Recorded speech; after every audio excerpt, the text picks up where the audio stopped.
Chapter 351. Invasion. Two hooligans were sent flying several meters high before they crashed heavily onto the beach. They did not even make a sound before they fainted. The eyeballs of the hooligan in front almost fell out. The remaining villagers also opened their mouths wide. The originally noisy beach suddenly became quiet, like a needle falling on the ground could be heard. What? What happened? What? What happened to these hooligans? Oh my God! Everyone looked at Heath as if they had seen a ghost. At this moment, Heath was standing where the two hoodlums had been standing. He lifted one leg and gently patted the dust off his leg. This calm and composed action seemed to say that everything in front of him had nothing to do with him. Sir Scholar. Sir Scholar. At first, the people were a little uncertain, but soon a word appeared in their minds. Knight. Sir Scholar is a knight. Oh, my God, Sir Scholar is also a knight. Although the hooligans were not particularly strong, they weighed at least 1 to 200 pounds. Only a knight could easily kick a person who weighed 1 to 200 pounds several meters away. Heath tilted his mouth and looked at the last hooligan. He asked with a faint smile, "What did you say just now?" Continue. This hoodlum was already scared silly by this sudden change. When he heard Heath's words, he immediately let out an ah and retreated. At the same time, he said repeatedly, Don't come over." The way he looked at Heath was as if he was looking at some kind of devil. After taking a few steps back, the hoodlum seemed to have just remembered something. With a plop, he knelt on the ground and kowtowed repeatedly. "Yes sir, please spare my life, please spare my life." On the face that had snot and tears all over the face, where was the arrogant and despotic appearance before? Heath paid no heed to the pleas of the hooligans on the ground, but pulled Amy aside and said, "Come on, let's go back and take the kebabs." Amy nodded and quickly put away all the fish on the grill. "Yes, teacher." Heath dragged Amy out, and the thug on the ground let out a long sigh of relief. However, just when he thought he had escaped, Heath suddenly stopped when he passed by him. The thug's hair stood on end, and a sense of fear rose in his heart. He hurriedly said, "Sir." Whoosh! Whoosh! Before he could finish his words, he was interrupted by a cold wind-breaking sound. Heath suddenly raised his leg and kicked over. The kick was as fast as lightning, and no one could see what he was doing. All they could hear was a dull thud. Like his companions, the hooligan flew up into the sky and crashed heavily on the beach. He followed in the footsteps of his companions and completely fainted. In the distance, Heath and Amy left slowly, but the crowd had just begun their discussion. What great power! It's a knight. Only knights have such power. Tisk tisk, so Scholar Heath is still a knight? Scholar Heath is still a knight? My little guy told me long ago that Scholar Heath is still teaching knight training to children in the classroom. I thought it was just a casual remark. God, what have I missed? The black-haired scholar living in the lighthouse was actually a knight. This news quickly spread throughout Golden Harbor town. After this day, more children were sent to the lighthouse to study. Among them, there were even some people from the middle and upper classes who came from wealthy families. This was a world where power was king. Knowledge might only be able to change the fate of the commoners, but power was something that even the high officials and nobles flocked to. Having power was equal to having everything. Let's not talk about what would happen next, but let's return to the present. After teaching a simple lesson to the scoundrels, Heath led Amy back to the lighthouse. On the way, they ate kebabs and chatted about what had just happened. "Ha ha ha, teacher, did you see those bad guys just now? Their eyes almost popped out. I wonder if their eyeballs would fall off like that. There are always some mortals who don't have eyes. Such people are lacking in lessons. Why didn't teacher just kill them?"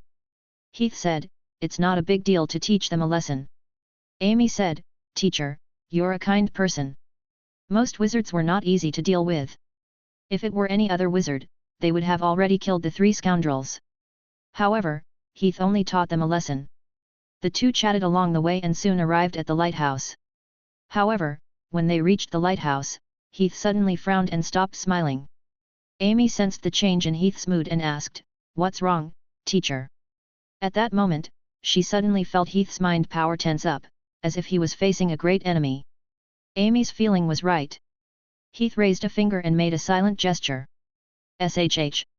His eyes were fixed on the lighthouse in front of him.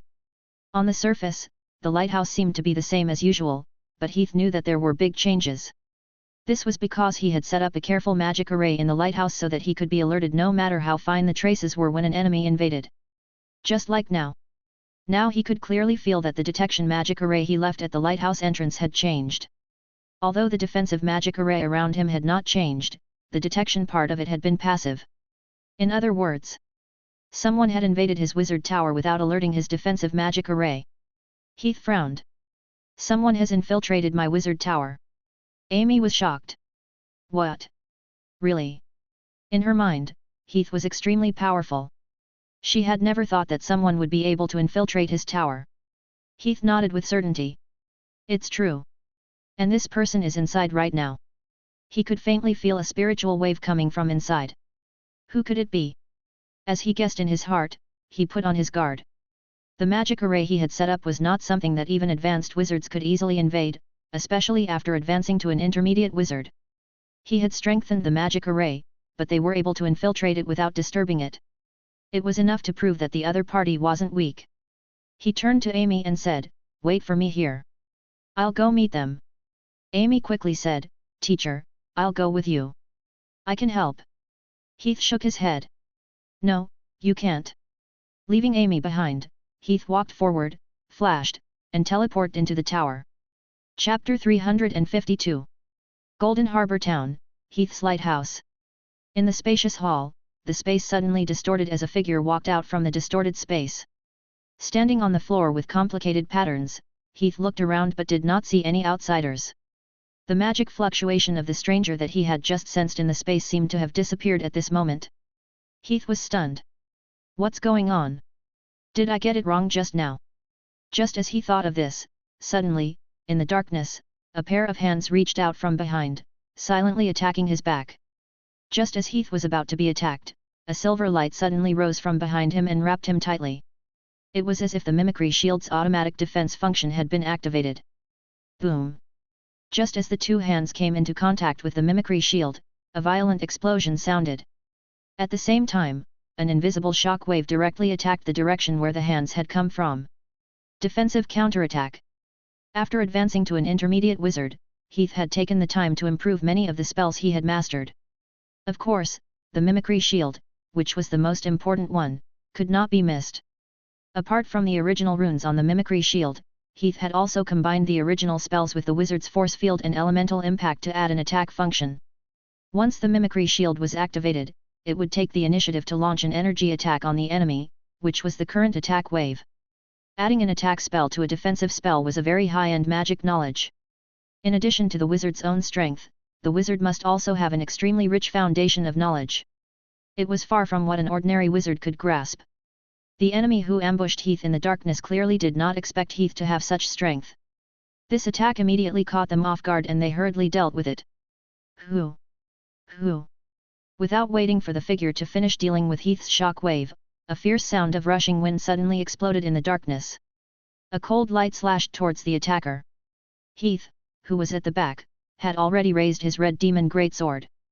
Just as he was about to cut the attacker in half, the attacker shouted, "Heath, no, it's me." Heath was stunned. He pulled back his hand and stopped the red demon greatsword before the attacker's forehead. However, he did not stop there. Instead, he quickly chanted two more spells. One was a wizard's force field, and the other was a thorn vine. The wizard's force field spread out and wrapped around the attacker. Then, with the help of the thorn vine, the attacker was firmly tied up. He completely controlled the attacker.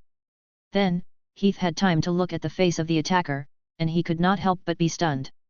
"Jackman?" he asked in surprise. The person who had sneaked into his wizard tower and launched a sneak attack on him was none other than Jackman, whom he knew, from Deep Sea Kiss. Heath frowned. "What are you doing?" Jackman said, "Ahem, it's a long story. Let go of me first." "Let go of me. You're strangling me to death." Heath immediately released the wizard's force field, and then released the thorn vines, completely letting go of Jackman. Cough. Cough. Cough.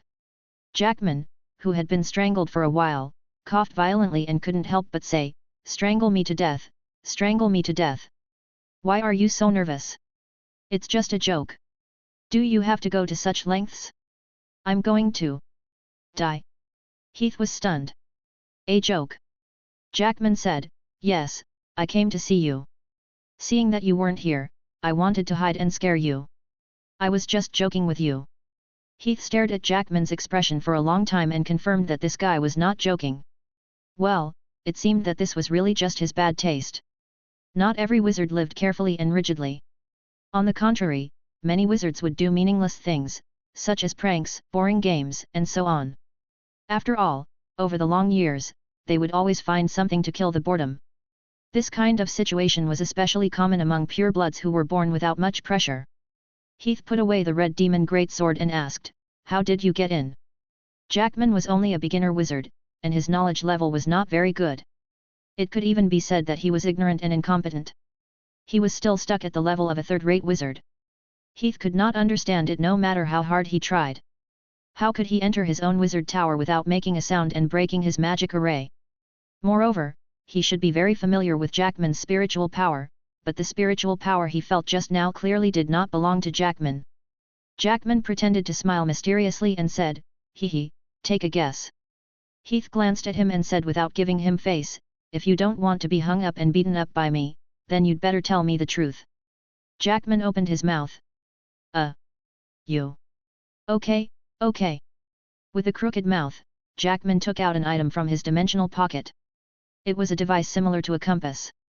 In the middle of the compass was a key. The material of the metal was shining with a golden light. The outer side was inlaid with dense runes, which indicated the identity of this item. It was a wizard tool. After Jackman took out the wizard tool, Heath's eyes were fixed on the wizard tool and could not move away. The layman watched the show and the expert watched the show. In Heath's eyes, the wizard tool was emitting very strong elemental fluctuations, and the magic runes engraved on it were also very high-level magic runes. All of these proved that this wizard tool was definitely not an ordinary wizard tool. Other than that, what surprised Heath even more was the material of this wizard tool. He looked at the golden metal. It seemed to be a hard metal, but upon closer inspection, he felt that the metal seemed to be squirming. Heath asked in surprise, this is sand-gilt gold. Sand-gilt gold was a high-level magic material rumored to come from the mountain range of Doom. It was said that this magic material had very strong magic conductivity, and could even freely change the magic structure engraved on it. It was an extremely high-quality wizard tool material, especially when it was used to make wizard tools in the direction of magic arrays. Jackman nodded and praised, tisk tisk, every time I'm with you, I always feel like we're two different species. How can you have so much knowledge in your head?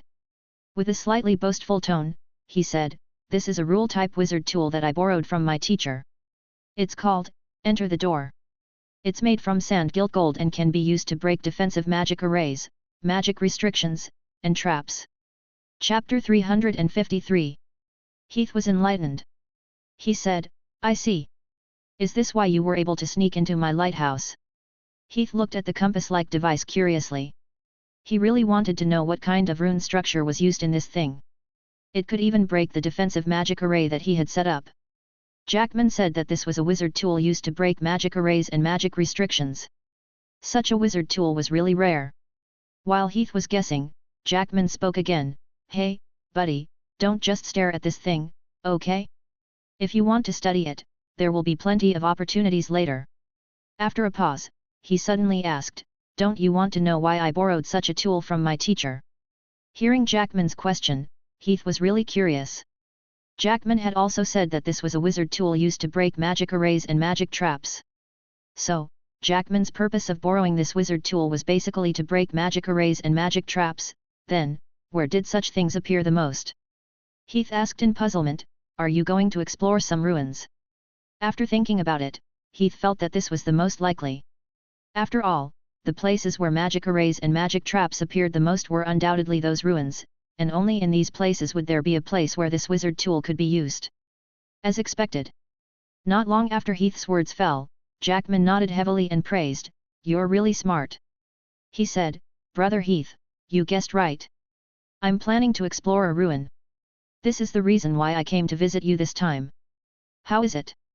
Are you interested? Ruin? Heath asked, what ruin? Where is it? Jackman explained, it's a ruin from the era of Aramstead. A friend of mine found it by accident when he was on a trip in the Moonjin Bay. He's just a low-level wizard, and that ruin is by an intermediate-level wizard. He couldn't handle it by himself, so he came to me, hoping that I would go with him. Heath said, others are asking you, not me. It was taboo to invite a third party to join the exploration of the ruin. No one liked to walk in a dangerous place with an unfamiliar person. After all, no one could be sure whether it was a helper or a troublemaker, or even. Jackman shook his head and said, it's okay. My friend has a good personality. He also specifically asked me to call 2 friends if I could. It's safer that way. So, I thought of you at the first moment. I got his permission, so. Heath thought for a moment. He was more interested in exploring the ruins. After all, it could satisfy his desire for adventure and also give him a chance to get good things. If he could get 1 or 2 high-level magic knowledge formulas and runes from it, he would benefit a lot.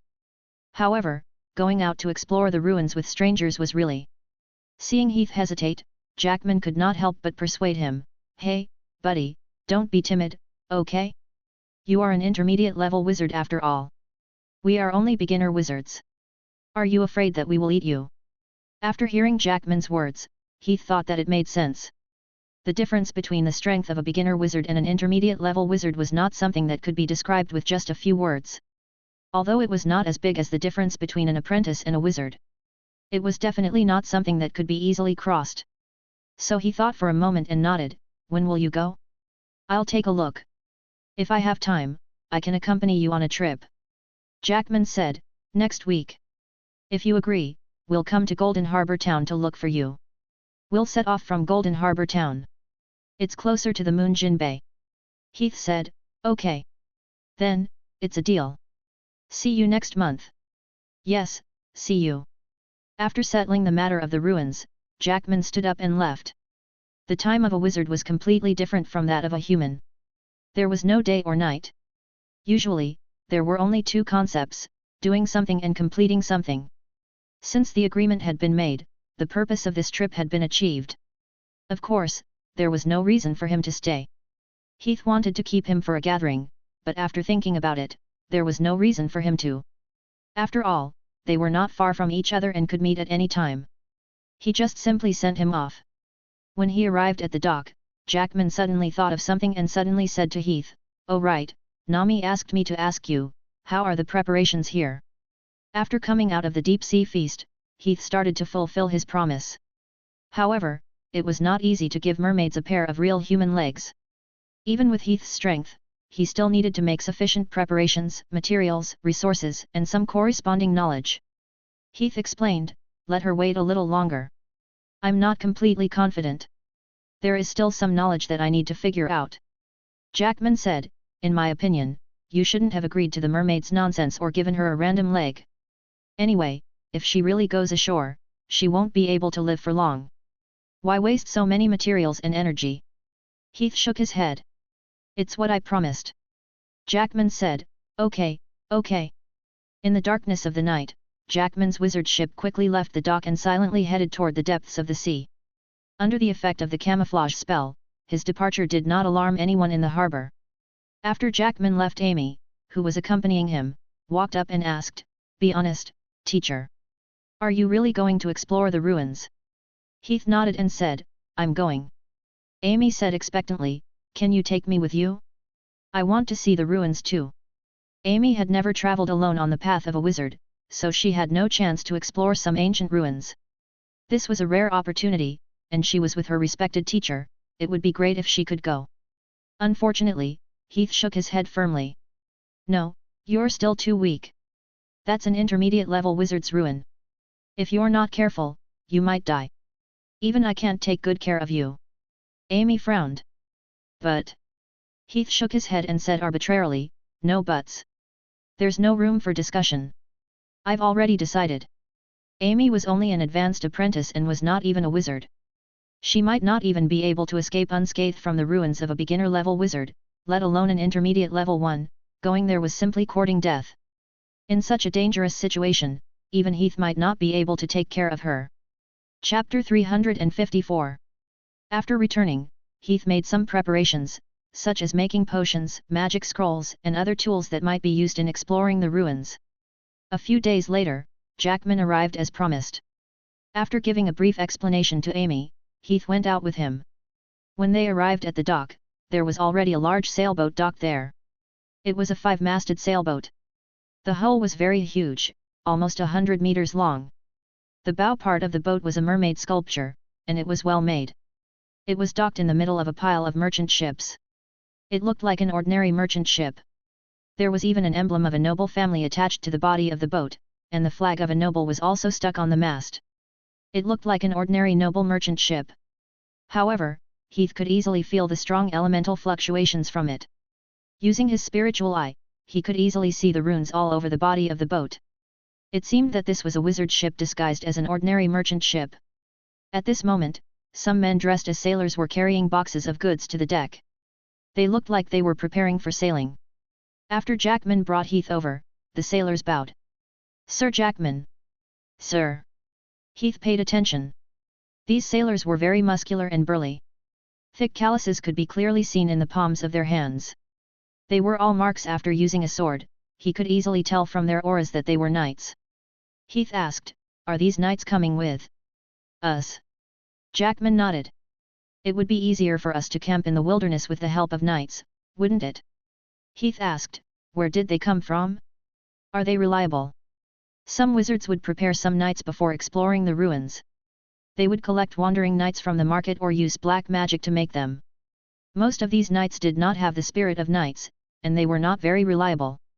Not only would they not be of much help during the exploration, they might also be a hindrance, and they might even betray them at a critical moment. Therefore, wizards who died at the hands of the knights had also happened before. In any case, Heath had never liked to bring these burdens with him during his expeditions. Jackman explained, "Don't worry, I know what you are worried about. I don't like to bring unfamiliar knights along, but we can be at ease with these knights. They were all brought out by Alza from the family he established in the human world through his bloodline. They're not some wandering knights.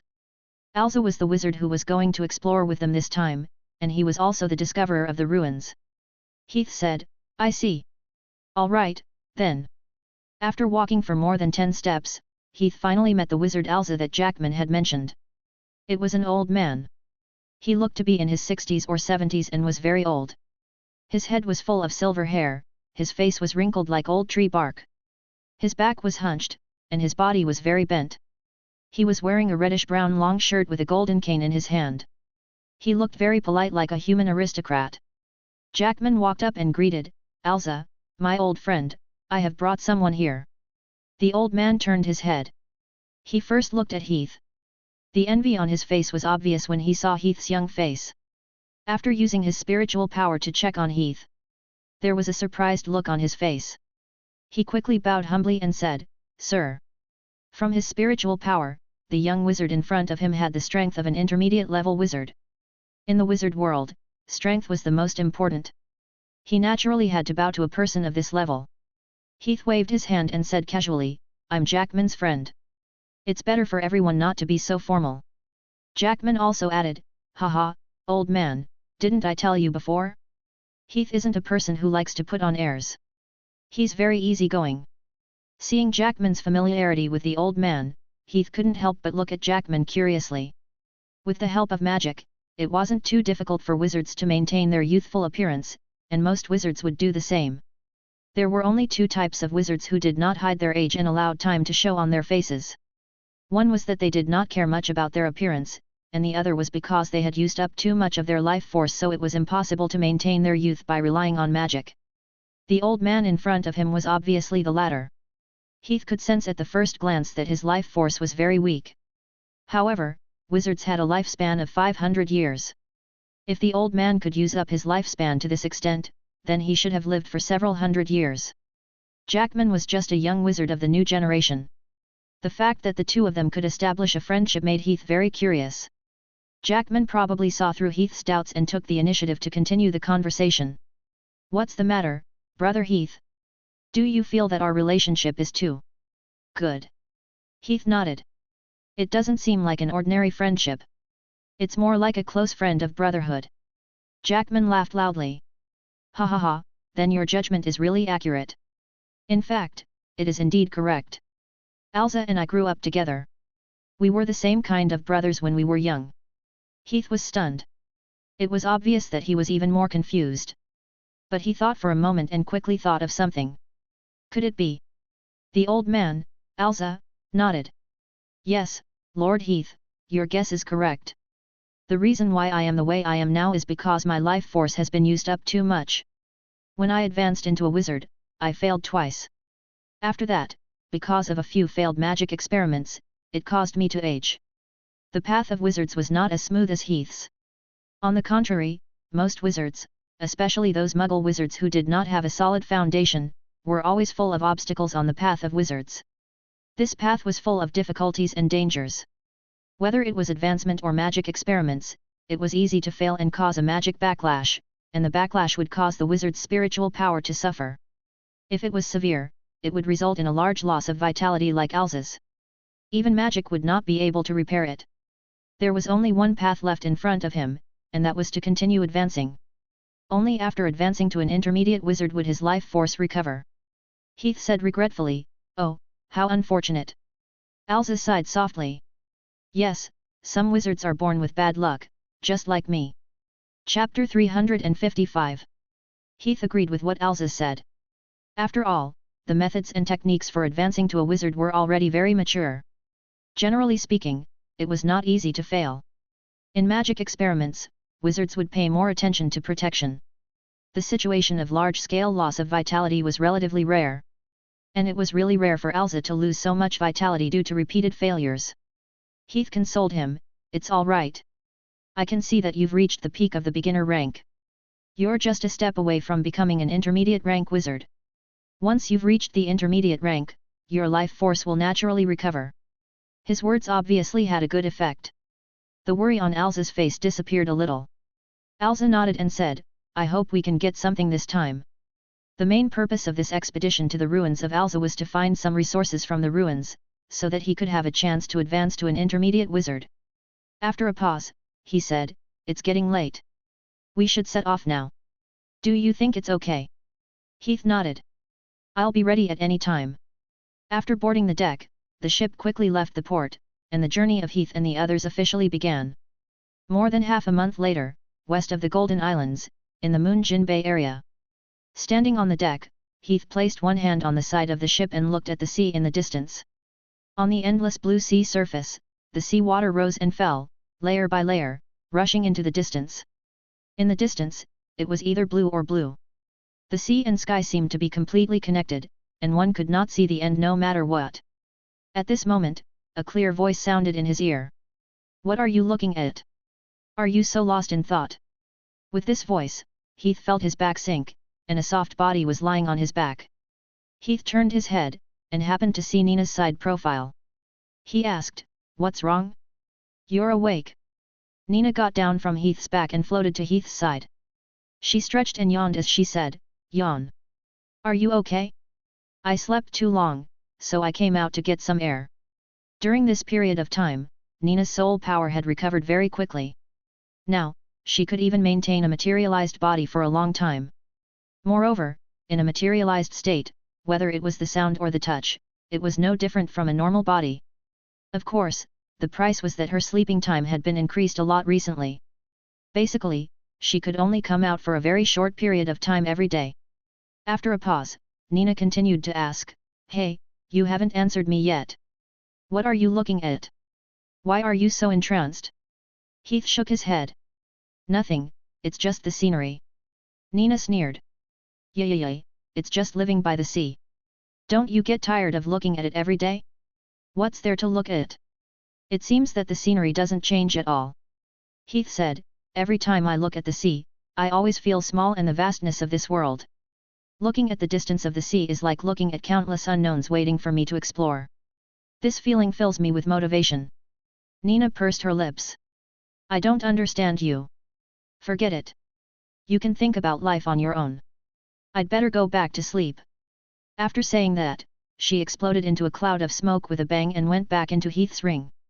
Heath was speechless. She had only revealed her head and chatted for a few sentences before she ran away. What was she doing? Heath. At this moment, Jackman's voice came from behind. Heath turned his head and saw Jackman and Elsa walking over from behind. Jackman said, "I saw the figure next to you just now. Is that Miss Ghost? Oh my god, is that really a ghost? Why do I feel like she's the same as us?"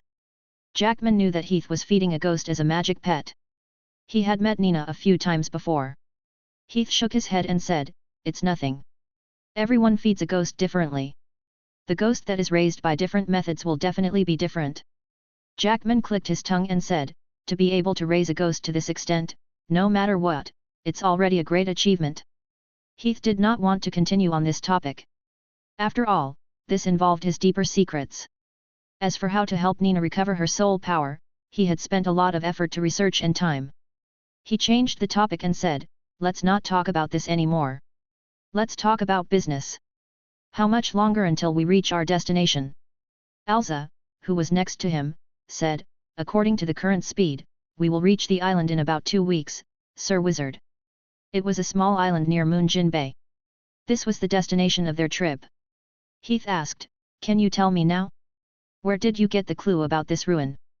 Not long after they set sail, Heath had asked Elsa about this question, but Elsa did not want to say much at first. He only told Heath that he would tell him after they reached their destination. Elsa hesitated for a moment.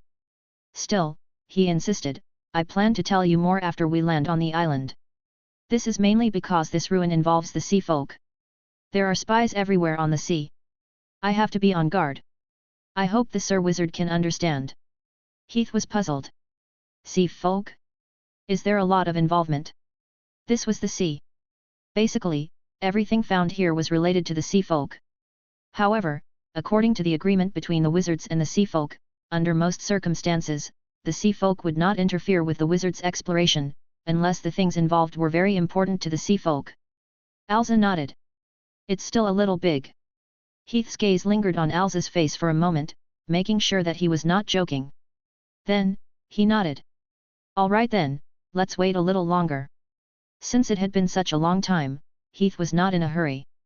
They were about to reach their destination, and it would be fine to know the answer when they reached the island. Elsa said, "What I can tell you now is that this ruin is related to the Prester. I heard from Jackman that you are very knowledgeable, so I think you should know him, right?" Heath was puzzled. "Prester? Are you talking about the illegitimate child of the sea god Siren and the arrow snake?" Heath had heard of this name before. It was the illegitimate child of the sea god after mating with an arrow snake. Although it was a collateral bloodline that was not part of the 7 great bloodlines. It was said that this bloodline was rather liked by the Siren. Elsa exclaimed, "The knowledge of Wizard Heath is truly admirable. There were simply too many related to the sea god's bloodlines. Other than the 7 great bloodlines, the rest were only relatively obscure knowledge. Usually, very few people would pay attention to it. It was even rarer for someone like Heath to know it immediately." Chapter 356. The sailboat continued to sail for about half a month before arriving at its destination. Standing on the deck, Heath looked at the small island that appeared on the blue sea in the distance. It was a long, strip-shaped island. The body of the island was narrow, long, curved, and coiled like a long python on the sea. It even had a triangular shape at the front of the protruding mountain peak. It looked like a standard snake's head. Snake Island was also known as Prester Island. Elsa, who was beside Heath, looked at the island in front of him and asked Heath, "Wizard Heath, what else do you know about this island?" Heath looked ahead and explained, "As far as I know, this island is formed from the corpse of Prester. At that time, he was chased by Stigmata wizard Slavar here and killed here. Prester belonged to the snake species of the arrow snake, which was famous for its violent nature and ferocity. Prester had inherited those traits from the arrow snake, and his mother was the sea god. His evil deeds at sea had stirred up a great deal of resentment. After the fall of the sea god, her influence was more or less liquidated, and Prester was one of the targets. It was said that several Stigmata wizards had formed an allied army to encircle Prester. In the end, the Stigmata sorcerer Slavar discovered it in the depths of the ocean and killed him on the sea. The arrow snake was a world species, and Prester was no exception. After Prester was killed, its massive body formed an island on the sea, where life slowly began to flourish. As time passed, a cycle of ecology was formed, which was now Prester Island. "I thought it was just a legend when I read about it in the books," Heath said. "But now, it seems that Prester's corpse is really Prester Island. As he approached the island, Heath felt a strong elemental fluctuation from the island. It was an elemental fluctuation that belonged exclusively to high-level demonized creatures, and it did not come from a particular place on the island. Instead, the entire island was releasing this feeling. Obviously, this situation could only be because the island was a huge demonized creature. Alza said, "It's not just a legend. After all, it's also a common occurrence for the corpses of such creatures to form a small world." Heath asked in puzzlement, "How do they ensure that the corpses are intact?" In fact, the ecological environment created by the world species was usually only when the world species was alive. Once the world species died, the ecological environment created by the world species would generally collapse. This was because after the death of the world species, its corpse would lose its original vitality, and the original pressure and elemental fluctuations on the corpse would gradually disappear. After the world species corpse lost its vitality and pressure, the creatures that had once parasitized its body would no longer fear it. Instead, they would feed on its corpse and slowly eat the entire corpse. Most world species would eventually disappear from this world in such a way. Alza laughed. "Sir, don't you feel it yet?" Heath was stunned. Alza said, "The distance is very close now. You can try using your spiritual power to check again." Heath immediately closed his eyes and extended his spiritual tentacle. A moment later, he suddenly opened his eyes. He looked at Alza and asked in surprise, "This thing is still alive?" Alza nodded.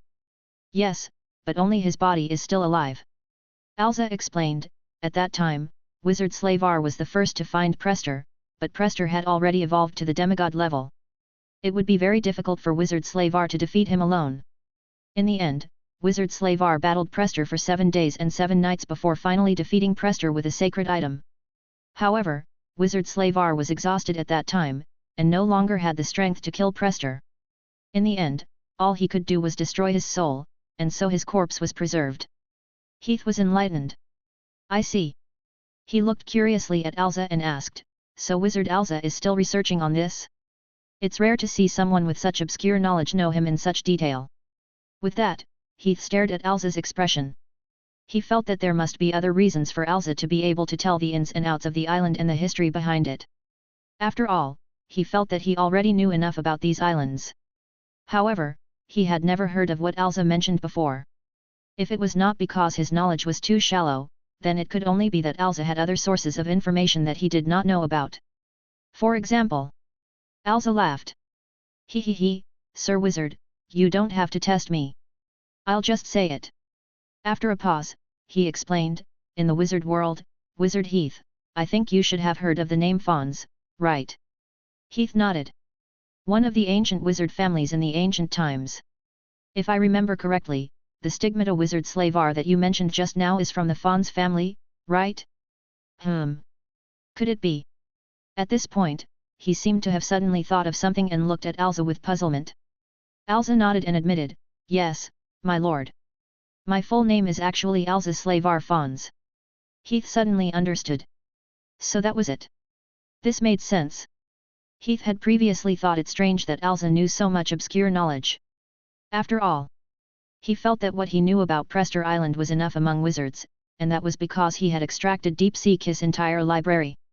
However, even with so much knowledge, he had never heard of what Alza had just mentioned.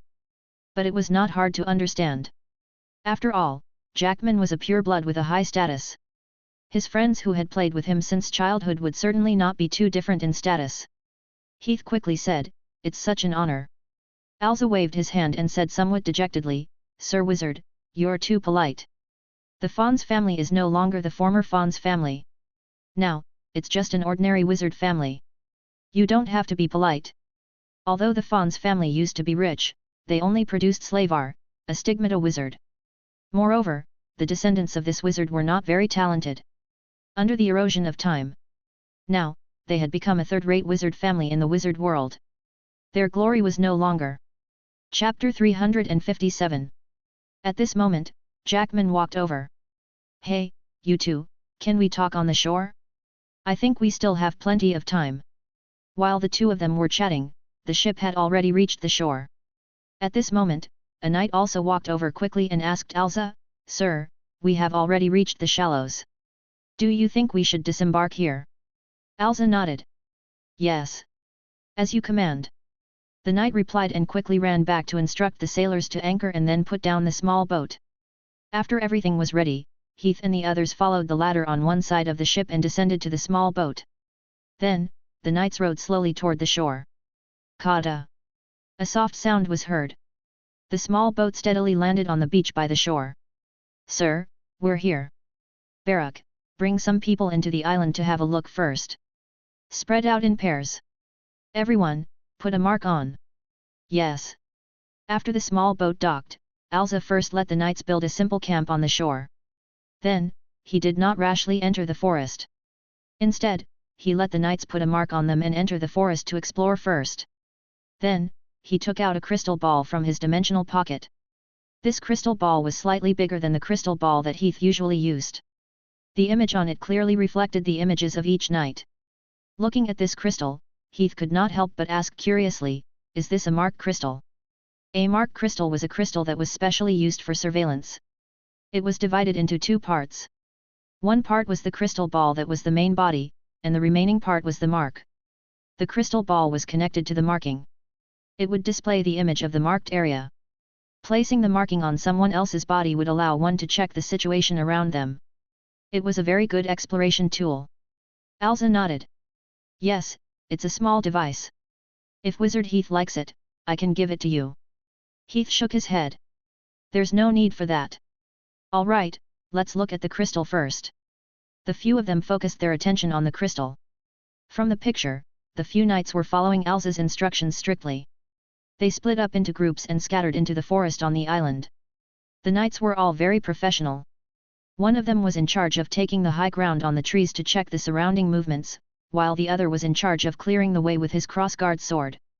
The trees on the island were not dense, so they were soon cleared out. After exploring for about half an hour, they had a rough idea of the surrounding area of a few kilometers. They did not encounter any particularly powerful monsters, only some small demonized creatures. The knights could easily deal with them. Alza smiled. It seems that we are very lucky. We should be in the hibernation period of the island's high-level demonized creatures. Heath was puzzled. Are there any high-level demonized creatures here? What level are they? From what the knights had just explored, there were no high-level demonized creatures. Moreover, Heath had not felt any particularly powerful demonized creatures since they had landed on the island. Alza nodded. There are, and there are many. The most powerful ones have already reached the level of advanced level wizards, and there are more than one of them. But these demonized creatures will enter hibernation every once in a while. Only when they are in hibernation can we move freely on the island. If it is a normal time, this place is full of dangers. Heath said, I see. Alza looked around and then added, but the hibernation period should be coming to an end soon. It is about to enter the boiling period. We have to hurry. Heath looked at a rock that was standing by the river not far away. Strangely, the rock was oozing traces of red liquid, as if it was bleeding. No. It was not just like. It smelled like blood, with a pungent smell of blood. Even a rock could bleed? While Heath was surprised, Alza explained, that's Prester's waste blood. Prester's body is still active, and it metabolizes regularly, just like this stone. Every once in a while, it oozes blood. That blood is a rare tonic for many demonized creatures on the island. They become stronger by consuming the blood and other substances that Prester metabolizes, which is why the island becomes very active every time Prester metabolizes. Heath suddenly understood. But then, he could not help but frown. He observed the surroundings and found that the bleeding was not only from the reef just now. There seemed to be some unusual changes in the surrounding areas. For example, the bleeding and something similar to leather. He asked, it seems that the metabolism of this island has begun? Is it okay for us to go in now? Should we wait a little longer? Even Heath was not confident in dealing with high-level wizard-level demonized creatures. If he could avoid them, it would be better not to face them head-on. Alza shook his head. He said with a slightly bitter tone, the metabolism of Prester Island is at least a few months at a time, and at the longest, it can be several years or even decades.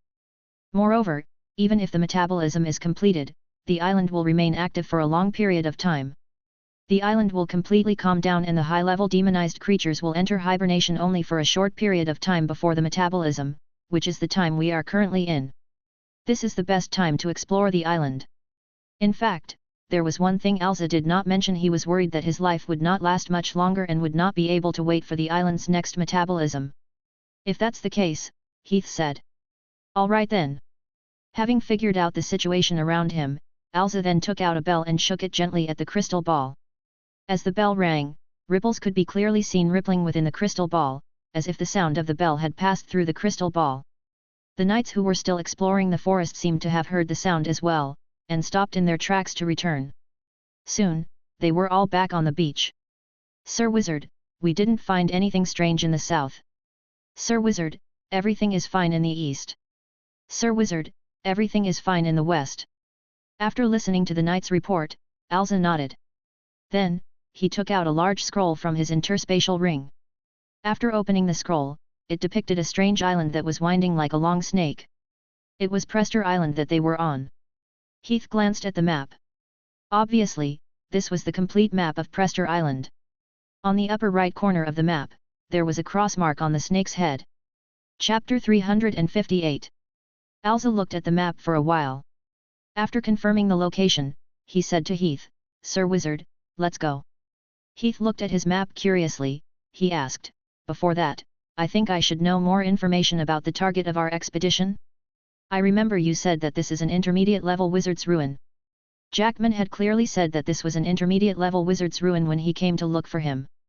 However, from the beginning, the background of this ruin mentioned by Elsa was ridiculously high. Not only did it involve stigmata wizards, but even demigod-level world species were involved. These things were things that the current Heath was far from being able to come into contact with. If there was someone at this level among them, then he really would not hesitate to turn around and leave. Elsa hesitated for a moment.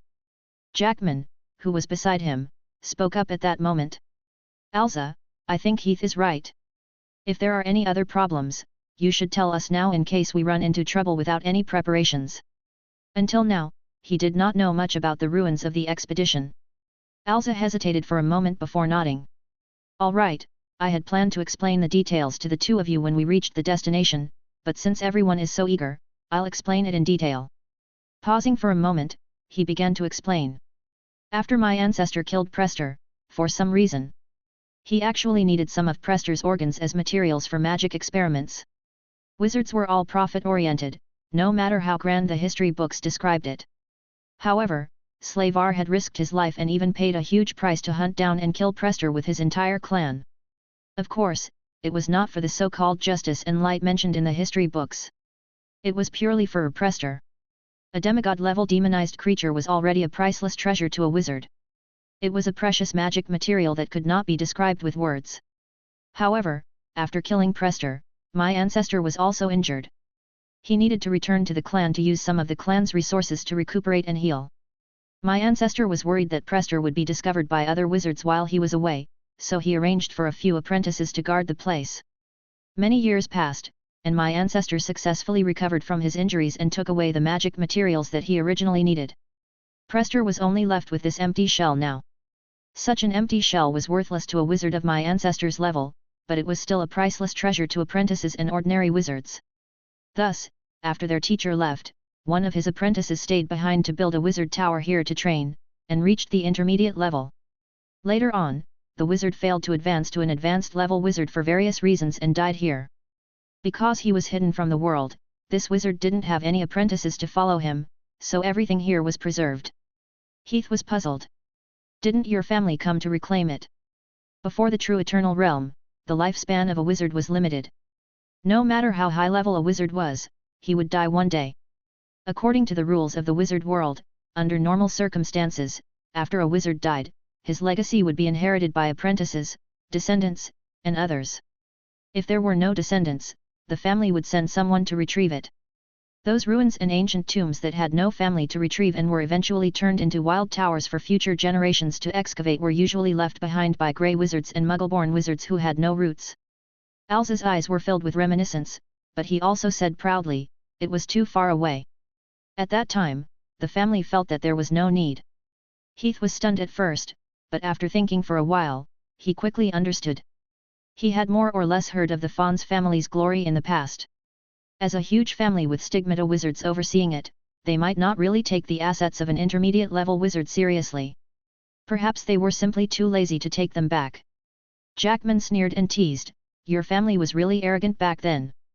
The people who made the decision back then never thought that one day their descendants would even need to rely on assets that they did not look at before to survive, right?" His words seemed to mention Alza's pain, and Alza's face clearly darkened. Alza sighed. "That's right. No one would have thought that in just 10,000 years, the once stigmata family would weaken to this extent." Heath said, "There are still plenty of opportunities. There might be a chance to make a comeback in the future. All right, let's go." The group then followed the mark on Alza's map and walked towards the depths of the island. According to Alza, this map was passed down from his family. When the wizard had built the tower on Prester Island, he had followed the tradition of drawing the map and giving the detailed coordinates of the wizard tower to the family. Through the changes of the family, this map had slowly been sealed to an unvisited corner of an old house. It had also been discovered by Alza by chance not long ago in the house. Hence, this expedition came about. Heath could not help but think about it with an evil taste in his mouth. This could be considered as bringing people to dig up their ancestral graves, right? Back to the main topic. The group headed towards the center of the small island. This island was similar to the other small islands that Heath had experienced before. The lush vegetation, the sudden fertility, the abundant elemental fluctuations, and so on. Prester Island itself was Prester's corpse. That was a demigod-level demonized creature, and itself was a huge mix of elements. Whether it was the body, pores, or hair, all of them were rich in elements. These elements became the most abundant nutrients for magical plants and creatures on the island. Under the nourishment of these strong elements, the island gave birth to countless rich magical plants and demonized creatures. This surprised Heath a lot. After all, beep, snake queen grass found. Available for extraction. Not long after entering the forest, Heath heard a crisp system notification ring in his ear. He walked a few steps in the direction of the system notification and found the grass that the system mentioned under a tree. It was a strange-looking grass with a slender and straight root in the middle. The grass was surrounded by a circle of leaves, which looked like a small snake winding around. If one put their hand close to it, they could still hear the hissing sound of the snake's tongue. Snake queen grass was a high-level snake-type magic material. It was a magic material that only appeared in areas where snakes were concentrated. Chapter 359. There was actually a snake queen grass here. Staring at the grass in his hand for a while, Heath was also surprised. He had only seen this rare material in books before. He immediately picked the grass and immediately extracted it. Beep, extraction successful. Spiritual power plus 0.3. Beep, extraction successful. Obtained life sequence, snake queen grass. Beep, extraction successful. Toxicity analysis increased. A series of system notifications rang in Heath's ears. A large amount of unfamiliar knowledge and balls of fresh energy surged into Heath's body, making him feel extremely comfortable. What made Heath even happier was that this was only the beginning. After extracting the snake queen grass, he found a red-striped mushroom not far away, followed by rattlesnakes, poisonous fangs, and so on. These were all rare materials that could only be produced in snake colonies. Most of them were things that Heath had never come into contact with before and had only read about in books. The system had always been particularly fond of these fresh substances that had never been extracted before. Basically, every single one of them could give Heath a substantial increase in attributes. Looking at the spiritual energy on the system interface increasing again and again, and feeling the waves of spiritual energy that surged into his body one after another, it made Heath extremely happy. Just based on these attribute points and knowledge points, this trip was not in vain. It's right to go out and take a walk, Heath thought happily. Just as he was about to pick a large number of materials here, Alza and Jackman walked over after picking a few materials. Alza persuaded, "Wizard Heath, I think it's not the time for us to collect materials. If possible, can we first explore the ruins as our goal?" Jackman also tried to persuade him, "Yes, Heath. If you need any materials, you can tell me. I'll ask my teacher to help you think of a way." But I agree with Alza now. Now is not the time to collect the materials. Alza had already said that the island was about to enter the active phase. Once it entered the active phase, it would be a world where high-level demonized creatures would appear. It would be difficult to walk around the island then. Heath thought about it and also felt that this delay was not too good. However, to make him give up these precious materials in front of him was indeed a little. So after thinking for a while, he said, "Wait for me for a while." After saying that, he took out a few pieces of white paper from his interspatial ring. Then, he skillfully folded these pieces of white paper into small paper dolls. After the paper dolls were folded, Heath attached his spiritual power to them and snapped his fingers. Instantly, the paper dolls seemed to have injected their souls into them as they shook their heads and came to life. After seeing Heath's actions, Jackman's eyes lit up. Paper dolls. Paper dolls were a relatively high-level puppet spell that only intermediate level and above wizards could master. The effects of this puppet spell were not much different from other puppet spells as they were all controlled by spiritual power. However, unlike other puppet spells, which paid more attention to materials, the paper doll spell's requirements for materials were almost negligible. Even a piece of white paper could be used to make puppets. This was where the name of the paper doll spell came from. Moreover, the control distance of this puppet spell was quite long. Therefore, it was often used by wizards to deliver letters and do hard labor such as gathering. After making several paper figurines in one go, Heath then scattered them into the forest, and used his mind power to control the paper figurines to gather the magic materials needed by Heath. Meanwhile, Heath's main body followed Jackman and the others to continue their journey, collecting and exploring both. The exploration continued. After walking for more than 2 hours, the group soon arrived at a hillside. From the map, they could roughly determine that this was the place where Prester's Head was located. To be exact, this tall mountain should be Prester's Head. Jackman panted and asked, "Hey, Alza, are we there yet? Damn it, I can't walk anymore." Not every wizard had the powerful physique of a grand knight like Heath. In fact, most wizards were very weak. Jackman was a typical example. After walking for more than 2 hours, this pure-blood prince suddenly felt a little tired. He wanted to use magic to help him, and he also wanted to save some magic power to deal with any unexpected situation that might happen. But if he didn't use magic, the journey was really tiring. Alza looked at the map and said, "Soon. If the map is not wrong, it is in front. Hold on, don't use magic power recklessly." He was much older than Jackman, and his physical fitness was much weaker. But at this moment, there was no sign of fatigue at all. His spirit was shining and his face was red. Even after walking for so long, there was not much change in his breathing. This was probably the so-called strong desire to survive. After all, to Heath and Jackman, this was an unnecessary adventure. And to Alza, it might be his hope to survive. After walking for more than half an hour, they arrived at the top of the hillside, which was also the highest point of the island. Standing on the hillside, Heath looked around. Unlike the dense forest that they had come from before, this was an empty wasteland. There were only a few pieces of grass on the ground, and not even a bit of bigger grass could be seen, let alone trees. Looking down from the sky, they should be at the position of the snake's head. From the surrounding terrain, one could clearly see the outline of the snake's head. Alza looked at the map and said, "It should be here." Jackman looked around and said with confusion, "Are you sure? I don't see any wizard tower here." Alza nodded firmly and said, "There's no mistake. That wizard must have used some kind of camouflage to hide his wizard tower, but the location is definitely here. Let's look carefully. Aruba, take some people to take a look over there. Bask, you go over there." Under Alza's command, the knights scattered in several directions of the open space and began to look for the entrance of the wizard tower. Heath turned his head and looked around. He could not help but become curious. Normally, the wizard tower that should have appeared could not be seen at the marked location. This kind of situation mostly happened in spatial cracks.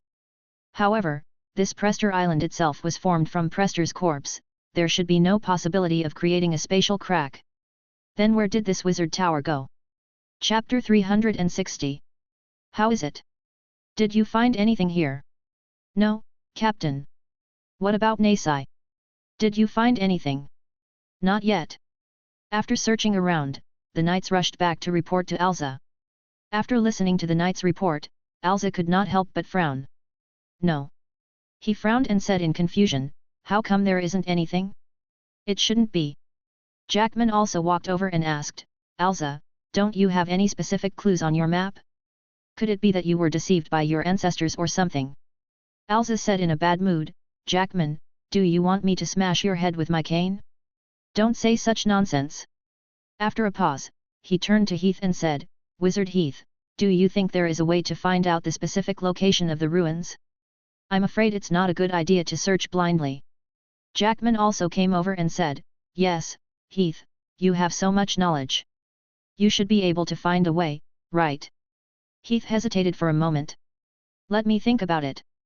After pondering for a moment, he took out candles, magic stones, magic brushes, and other tools from his interspatial ring and set up a complicated magic array on the spot. Jackman and Elsa came over one after another, their eyes full of curiosity. Heath's magic array looked extremely complicated and complex. Many of the magic knowledge used on it was something ordinary wizards like them had never seen before. Heath saw this and casually explained, This is a perception magic array. Its name is arrangement of bat sounds. The principle is the same as the bat's external perception. Through it, I can release my spiritual power in the shape of an umbrella, greatly increasing the range of my spiritual power perception. If there really is a ruin around here, then it's impossible not to discover it. Hearing this, the two people's faces lit up. That's great. Wizard Heath, I'm so lucky to have met you. Heath waved his hand. It's too early to be happy. Under the puzzled gazes of the two people, he continued to add, this method can indeed determine whether there is a ruin around here. But in other words, if I'm still unable to detect the existence of a ruin around here through this method, then it proves that there isn't any ruin here. What happened a few years ago, no one could guarantee that it was real. After coming here, Heath didn't feel any ruins around. In other words, what Elsa got might be fake news. He said, I think the two of you should be mentally prepared. Jackman and Elsa frowned. Jackman was fine. This was probably a wasted trip for him, but for Elsa, this might be a chance to ruin his life. Heath immediately returned to the magic array. Arrangement of bat sounds was only an intermediate level magic array of the same level as him. This level of magic array could be set up even when he was a beginner wizard, not to mention now that he had advanced to an intermediate level wizard, there were no obstacles in terms of strength. Everything could be said to have been done naturally. In less than half an hour, Heath had completed the arrangement of bat sounds. Then, he stood in front of the magic array and raised a hand. His 5 fingers were curled into claws, and his palm was facing down. He raised his hand and chanted an obscure incantation. As the incantation was chanted, a cloud of grey smoke suddenly rose from the magic array.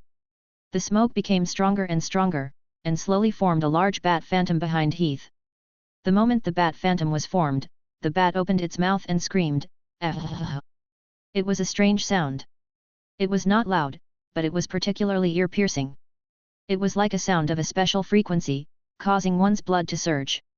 In the space, one could see traces of ripples surging out, as if pebbles had been thrown into a calm lake. Jackman and Elsa could not help but become nervous. Elsa, in particular, held his cane tightly with his aged hands. The fear in his eyes was obvious. After more than 10 seconds, Heath, who had kept his eyes closed, suddenly opened his eyes. Elsa immediately walked forward and asked, How? How is it, Sir Wizard? He could not help but swallow his saliva as he spoke. His trembling voice fully explained his current state of mind. At the same time, the eyes of the surrounding crowd were also focused on Heath. Heath did not let everyone wait for long. Very quickly, he nodded and said, I think I should have found it. What? Great! Where is it? Sir Wizard, where is the ruin? Elsa let out a long sigh of relief. If he heard a negative answer from Heath now, he really did not know what to do next. He quickly asked, Wizard Heath, the ruin is. Heath turned to the right and walked over 10 steps in that direction. Then he took out the cross-shaped sword from his dimensional pocket and drew a cross on the ground. He pointed his sword at the cross and said, Dig down here. Elsa immediately waved his cane and ordered the knights around him, Quick, dig it up. Do what Wizard Heath said. Dig it up. Yes. Yes, Sir Wizard. The knights promised and began to dig up the parts that were marked by Heath. Exploration ruins and shovels were necessary items. Elsa, of course, had arranged for people to prepare them long before this trip. At this time, they all took them out and handed them to the knights to excavate. With so many people working together, and all of them were knights, the excavation progress was obviously self-evident. In just over 10 minutes, a large pit with a diameter of about 2 meters had been formed in front of everyone. They continued to dig down along this huge pit. After digging down for another 3 to 5 meters, a soft sound was heard. Clang! A dull sound was heard, as if a shovel had hit a hard stone. "Sir, there's something down there," the knights shouted. Alza, who had been anxiously waiting on top, hurriedly jumped into the huge pit. Heath and Jackman followed closely behind. When they reached the bottom of the pit, Heath quickly saw what the knights had dug out. It was a stone that seemed to be covered with complicated patterns. Alza immediately said, "Dig around." The knights followed Alza's instructions and continued to expand the results of the digging. They quickly dug out the soil around them. Immediately, the true appearance of the stone was revealed to everyone. It was a stone door. Chapter 361. Seeing the stone door, Alza seemed to recognize something. He suddenly leaned on the stone door and repeatedly identified the pattern for a long time. Then, he suddenly became excited. He said excitedly, "Haha, it can't be wrong. It's our family's 6-colored mandala emblem. It's our family's 6-colored mandala emblem. The ruins are inside this door, inside this door. Quick, open it for me." 2 knights found ropes and tied one end to the door handle. The other end was handed over to the other knights. Everyone pulled at the same time. The strength of the knights was extremely strong. A single knight had at least a few hundred kilograms of strength. However, there were so many knights here. Logically speaking, even a city wall could be easily lifted up. However, at this moment, the stone door did not move at all under the joint force of the crowd. Alza's face darkened. "What's going on? Haven't you eaten? Hurry up and use your strength." The knights gritted their teeth, their faces flushed red. It was obvious that they had used all their strength, but the result was the same. The stone door still did not move at all. Alza's expression became even more unsightly. Just as he was about to roar again, Heath spoke. "All right, tell them to stop. There is a magic restriction on the stone door. They can't open it with their strength." Magic restriction? Alza was stunned. He quickly extended his spiritual tentacle to face the stone door and carefully sensed it. Only then did he realize that it was just as Heath had said. There was a layer of magic restriction on the stone door. Heath continued to explain, "This restriction is the reason why the knights couldn't pull it open. At the same time, it's also the reason why we were unable to find this place previously. It's a hidden and defensive restriction." No wonder. When he saw that the knights had dug this stone door only a few meters underground, Heath felt that it was strange for a while. After all, a few meters underground was not too deep, he should have been able to sense it easily without the help of arrangement of bat sounds. However, he did not feel anything about this place. Now that he saw the restriction on the stone door, everything made sense. There was a hidden magic array on the restriction, so Heath naturally could not sense it. Alza quickly asked, then, "Sir Wizard, can you?" Heath smiled and said, "This is not a particularly difficult restriction. It is not difficult for me to undo it, but it will still take some time, so I think we have a better idea." Alza was puzzled. A better idea? Heath looked at Jackman, raised his eyebrows, and asked, "Jackman, isn't it time for you to play your role? Or are you just here for decoration?" Jackman was stunned at first, but he quickly came back to his senses. He patted his head and hurriedly said, "Aya, how could I almost forget? I really made a stupid mistake. Sorry." Saying that, he walked up and opened the space ring to take out a metal compass device. It was the enter the door Heath had seen last time, when Jackman invaded his lighthouse. Seeing Jackman take it out, Alza's eyes lit up. "That's right. How could I have forgotten such an important thing? Isn't that why I asked you to come here?" Jackman smiled. "Senile dementia. I can understand." After teasing him for a while, Jackman didn't waste any more words. He immediately slid a few runes towards the compass while reciting a short incantation. As the incantation was recited, a series of caw-caw-caw sounds that sounded like grinding teeth could be heard. The entire compass began to rotate slowly. As the compass rotated, a beam of light appeared on the compass.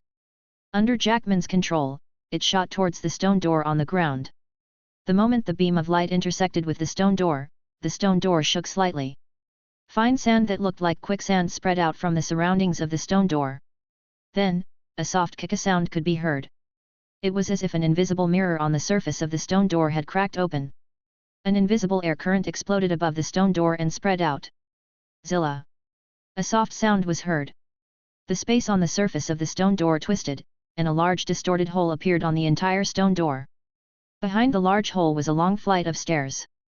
It should be the scene inside the stone door.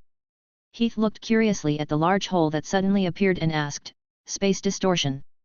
Previously, he had been very curious about the principle of the compass in Jackman's hand. It was able to enter his lighthouse without destroying the structure of the defensive magic array he had set up. Now that he saw the working mechanism of the compass, he finally understood the function of the compass. The compass seemed to be a spatial distortion device.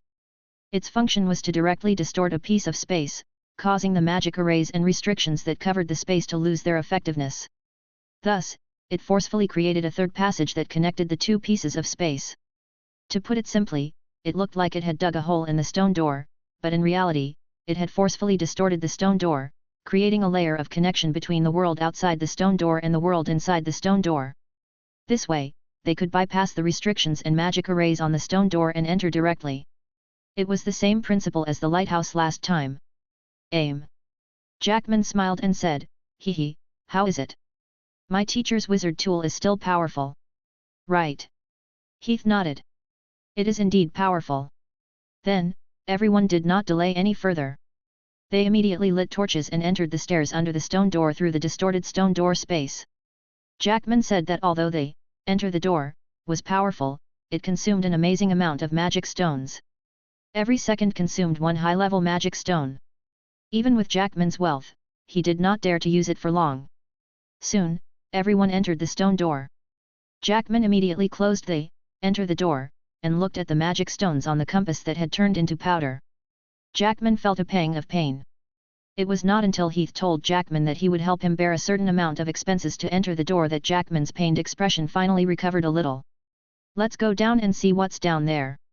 Then, under Heath's lead, everyone headed down the stairs and stepped into the darkness.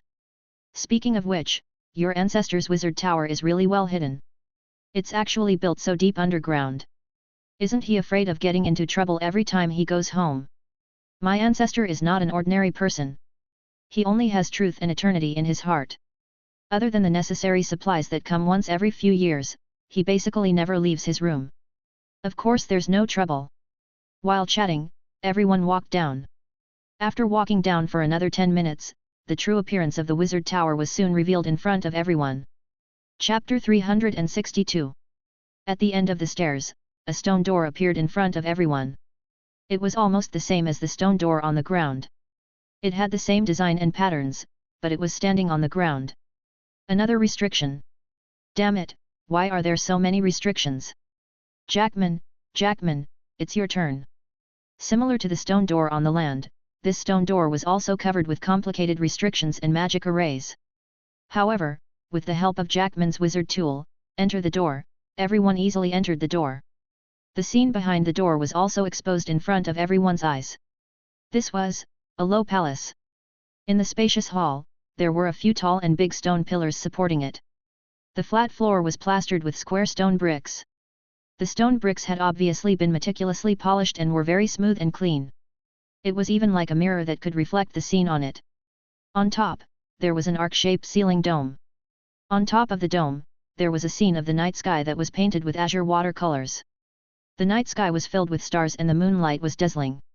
It looked exceptionally beautiful. There were wall lamps embedded in the stone pillars. The moment everyone walked down, a series of bang bang bang sounds could be heard. The wall lamps embedded in the stone pillars lit up one after another. The burning candlelight quickly lit up the entire hall. What a spacious space! Jackman looked around and praised, "Alza, the construction of your ancestor's wizard tower is really not bad. This kind of decoration can be considered high-end even in deep-sea Kiss, right, Heath?" Heath nodded. "It is indeed not bad. Not to mention other things, just the dome on the top required a high level of craftsmanship to be completed. It also required a high level of skill to be able to polish the floor so smooth. These were not only magic, but also cultural heritage." Alza said proudly, "After all, that was the most glorious era of our Fawn's family." After a brief reminiscence of the past, Alza immediately commanded the knights to continue exploring. Women, bring some people over to take a look. Yes. The knights dispersed to the surroundings while Heath and the others waited on the spot. This hall was extremely spacious. Whether Elsa had a detailed map or something like that, he could only use this method to feel the general situation of this place. If he encountered any danger, he would be able to retreat in time. However, after waiting for a while, a scream suddenly came from the front. Ah! The voice was very clear in the silent hall and instantly reached the ears of Heath and the others. Elsa frowned. What happened? Jackman pointed to a corridor on the left and said, the voice came from that side. After waiting for a few minutes, a few knights rushed over. Heath noticed that the knights were more or less covered in blood, and some of them even had obvious wounds on their bodies. The knight knelt on one knee and said, Sir Wizard, we can't go through in front. There are magic traps over there. The knights roughly reported the situation they had encountered to Elsa. They heard from the knights that they were attacked when they explored the corridor in front, magic traps, and some restrictions had been set up in the corridor. The three of them exchanged looks and quickly came to a general agreement. Let's go and take a look. They came to the corridor that the knights mentioned. It looked similar to most of the corridors in the castle. It was a long narrow corridor with oil paintings hanging on both sides of the corridor. There were wall lamps on the walls. A knight pointed at an oil painting and gnashed his teeth. When we just walked over, that oil painting attacked us. Heath looked in the direction that the knight pointed. It was a portrait oil painting. The oil painting depicted a man in a cashmere long robe.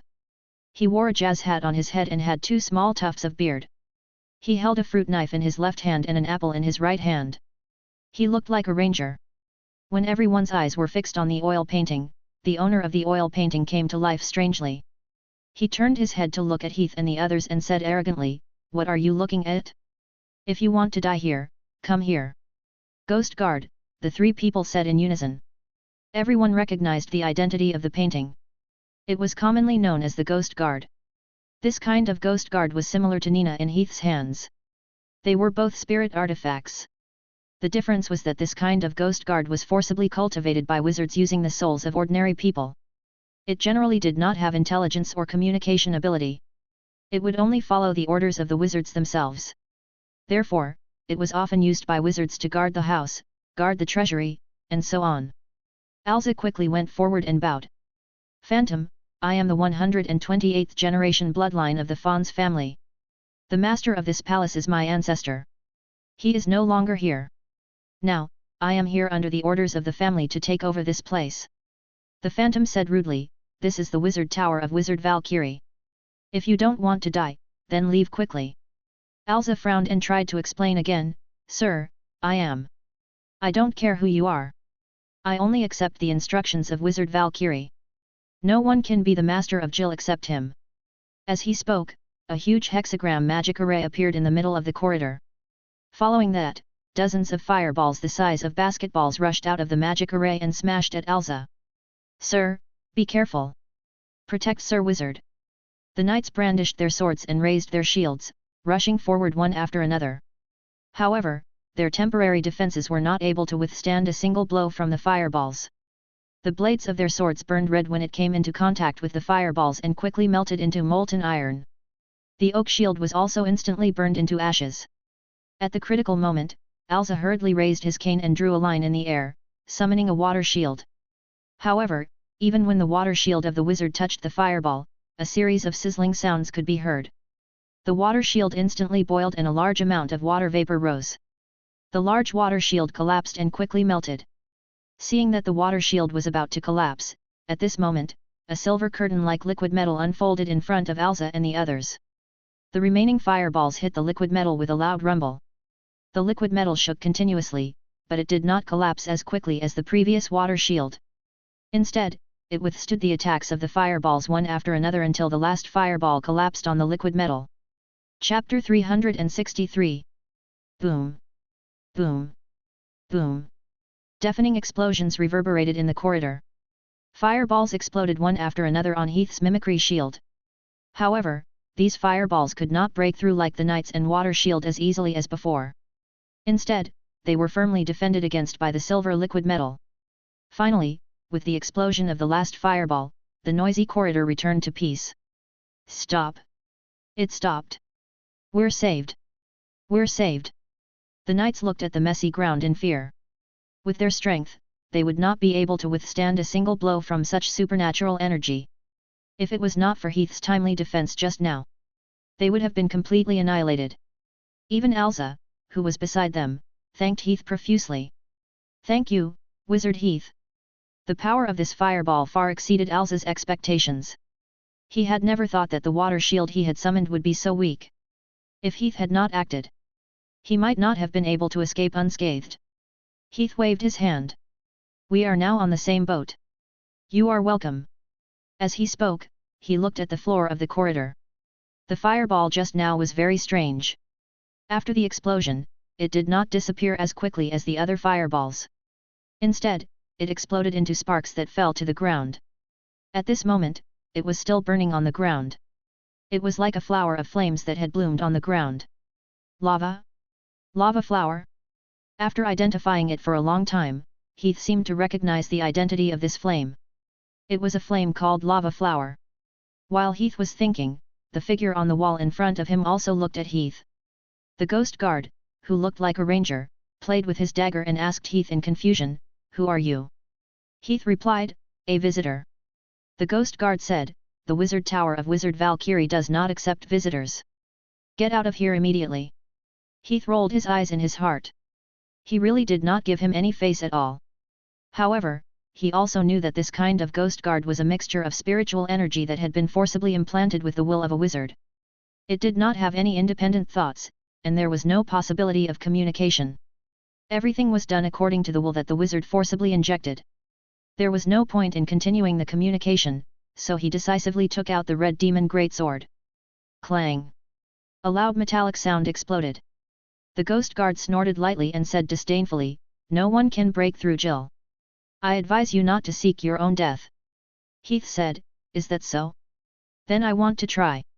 Jackman and Elsa, who were beside him, also raised their wizard tools and prepared to help Heath. However, before they could walk over, they were stopped by Heath. Heath said, "You guys can stay here and wait for me to deal with him before you come over." There were very strong elemental fluctuations on the oil painting. Judging from the intensity of the energy fluctuations, it was not lower than that of an intermediate-level wizard like him. Jackman and Elsa were only beginner-level wizards. There was a fundamental difference between the two sides. Even if they went up to fight at this level, they would not be of much help. On the contrary, it might cause more trouble. "Yes. Wizard Heath, be careful." The two knew their own strength, so they did not waste any more words. They stood to the side and prepared defensive spells, ready to rush to Heath's aid at any time. After clearing the surroundings, Heath lifted his sword and stepped into the corridor. The moment his feet landed on the corridor, the mustache on the oil painting changed his expression. He roared angrily, "Damn intruder, you're courting death." As he spoke, he held the dagger in his hand and swung it in Heath's direction. As he moved, the space to Heath's left also distorted. A huge dagger instantly leaped out of the distorted space and slashed down towards Heath's head. Clang! The sound of metal clashing rang out. The huge dagger and Heath's red demon greatsword collided heavily. Sparks flew from where the two collided, and a ripple spread out rapidly from the air. The knight in the distance was only hit by the ripple and was sent flying backward. Even the two wizards had to cast defensive spells to barely stabilize themselves. Jackman and Elsa could not help but look at each other. They could read the shock in each other's eyes, and at the same time, they felt lucky that they did not rush forward. This level of battle was not something they could interfere with. And this was only the first blow. Just as the crossguard sword and the dagger collided, the walls and floors around Heath lit up with magic circles one after another. At the same time, the ranger in the oil painting waved his dagger and said ferociously, "Die." As his voice fell, the magic arrays immediately spewed out fireballs, frost, lightning, and other spells. They were densely packed and surged toward Heath like a tide. Seeing that Heath was about to be drowned by the sea of spells, Heath did not panic at all. He spread out his wizard's force field. These were all spells at the level of intermediate-level wizards. It was impossible to block them with just the wizard's force field alone.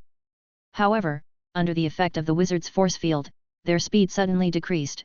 It was as if they had rushed into a quagmire. Taking advantage of this, Heath immediately brandished his red demon greatsword and slashed forward, destroying the spells one by one. For a moment, only loud rumbling sounds could be heard.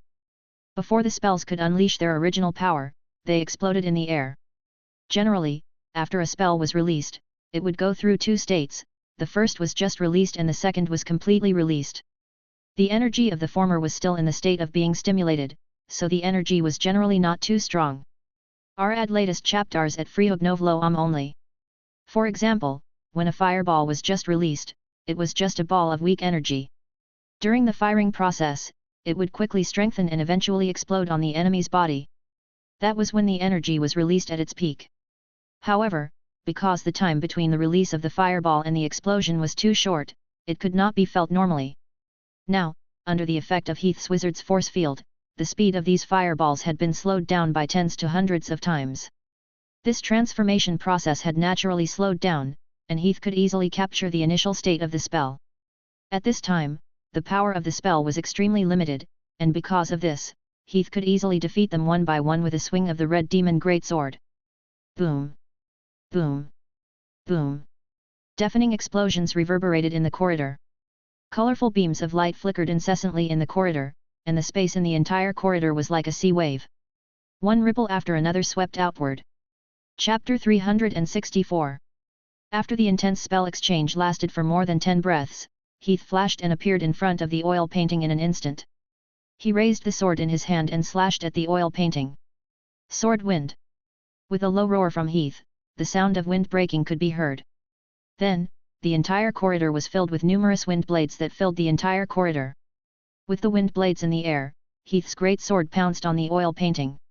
In the oil painting, the mustached man hurriedly waved his dagger to summon magic to resist. However, compared to the large number of wind blades summoned by the sword wind, the spells summoned by the mustached man were like a drop in the bucket. As soon as the two sides came into contact, they quickly collapsed. In just a few breaths' time, there were only a few of them left. The remaining wind blades were no longer blocked by anything. They went straight for the oil painting without any obstruction. No! A mournful and unwilling scream rang out. The man in the painting watched in despair as the wind blades pounded heavily on the oil painting. Boom boom! 2 short syllables rang out. Not long after the wind blades pounced on the oil painting, a boom was heard. The entire oil painting was ignited into a ball of flames. Ah! The man in the painting let out a shrill scream under the burning flames. This sound lasted for a short while before it gradually weakened and finally disappeared. At this time, the entire oil painting had been burned to the point that there were only a few ashes left on the ground. Naturally, the man in the oil painting had also been burned to nothing. The noisy corridor just a moment ago had already returned to peace in an instant. Who? Who? Standing in the corridor, Heath shook the sweat off his hair and panted lightly. Although the fight had not been long, the intensity of the fight was not weak at all. In such a high-intensity magic fight, his consumption was not weak either. After resting for a while, Heath took out 2 bottles of spiritual water from his dimensional pocket and drank them. Only then did he recover. Then, Heath waved to the back of the corridor. It's done. Come over. Jackman and the others had been waiting outside. They knew that they couldn't interfere in a battle between intermediate-level wizards. Forcing their way over would only cause trouble. Thus, they had been staying outside obediently from the start. Facing the stalemate, the two of them had been anxious for quite a while. At this time, they heard Heath's shout and hurried over. Wizard Heath, are you all right? Alza asked with a frown. He probably felt that Heath's spiritual power was a bit impetuous. As he spoke, he hurriedly took out a bottle of spiritual water and handed it over. This is for you. I hope it can help you recover some of your lost magic power. Heath waved his hand. No need. I've already drunk it. After drinking the potion in his stomach, Heath was still used to using the potion he made himself.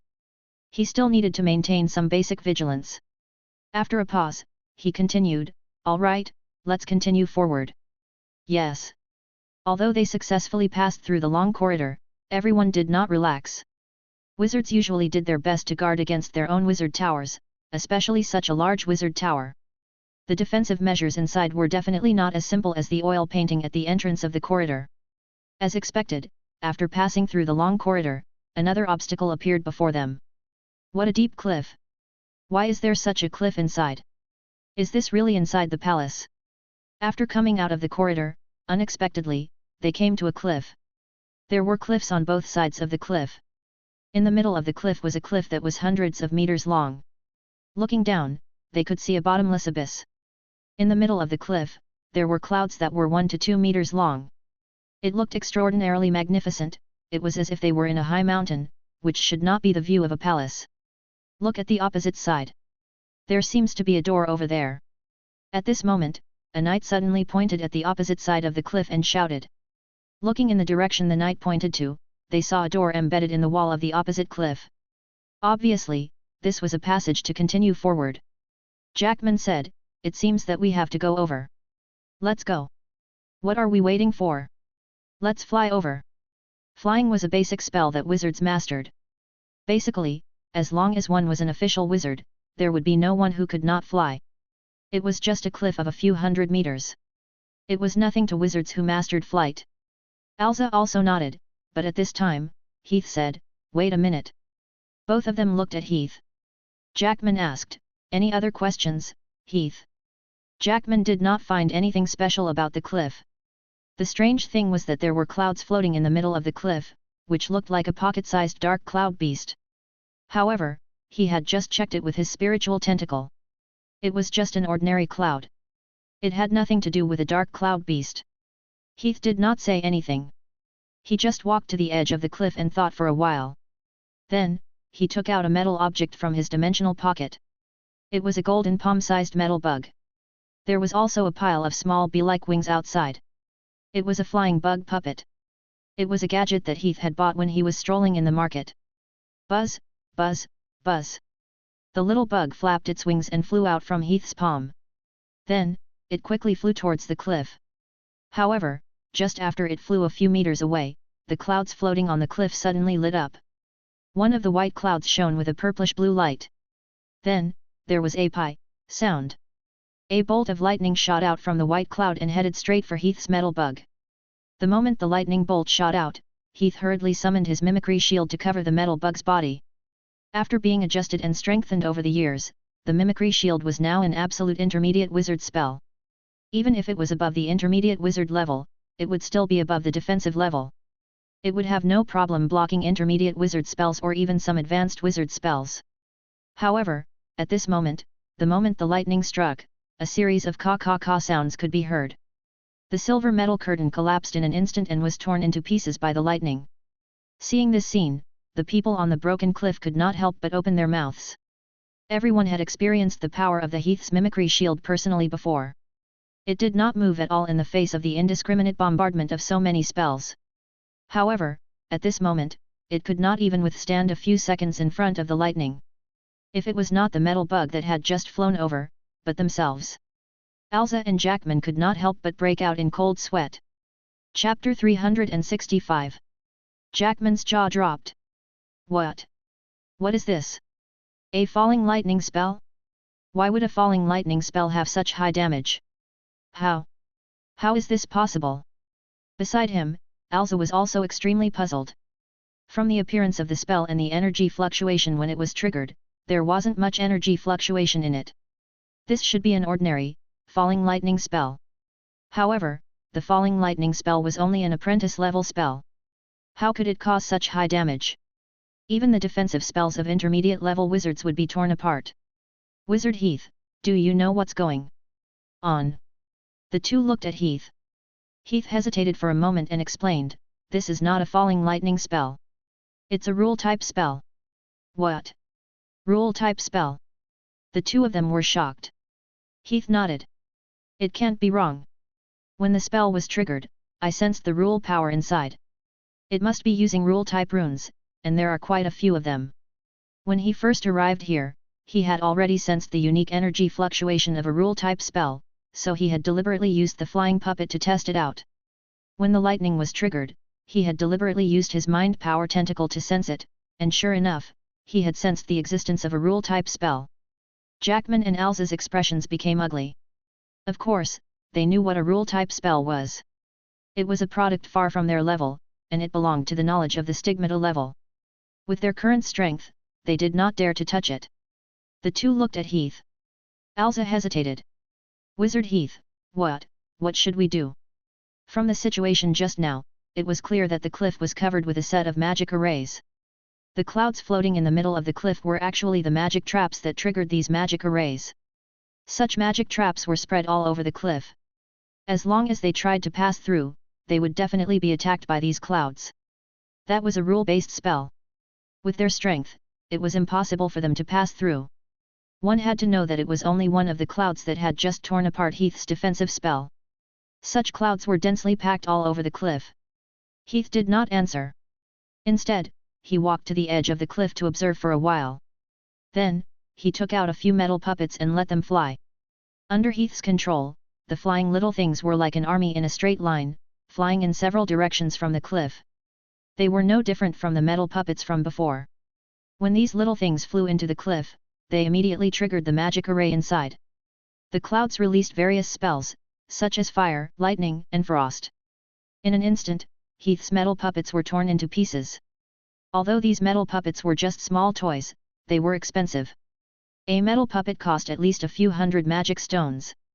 In just a short while, Heath had already lost at least tens of thousands of magic stones. However, Heath did not seem to care at all. He continued to take out the metal puppet and let it fly.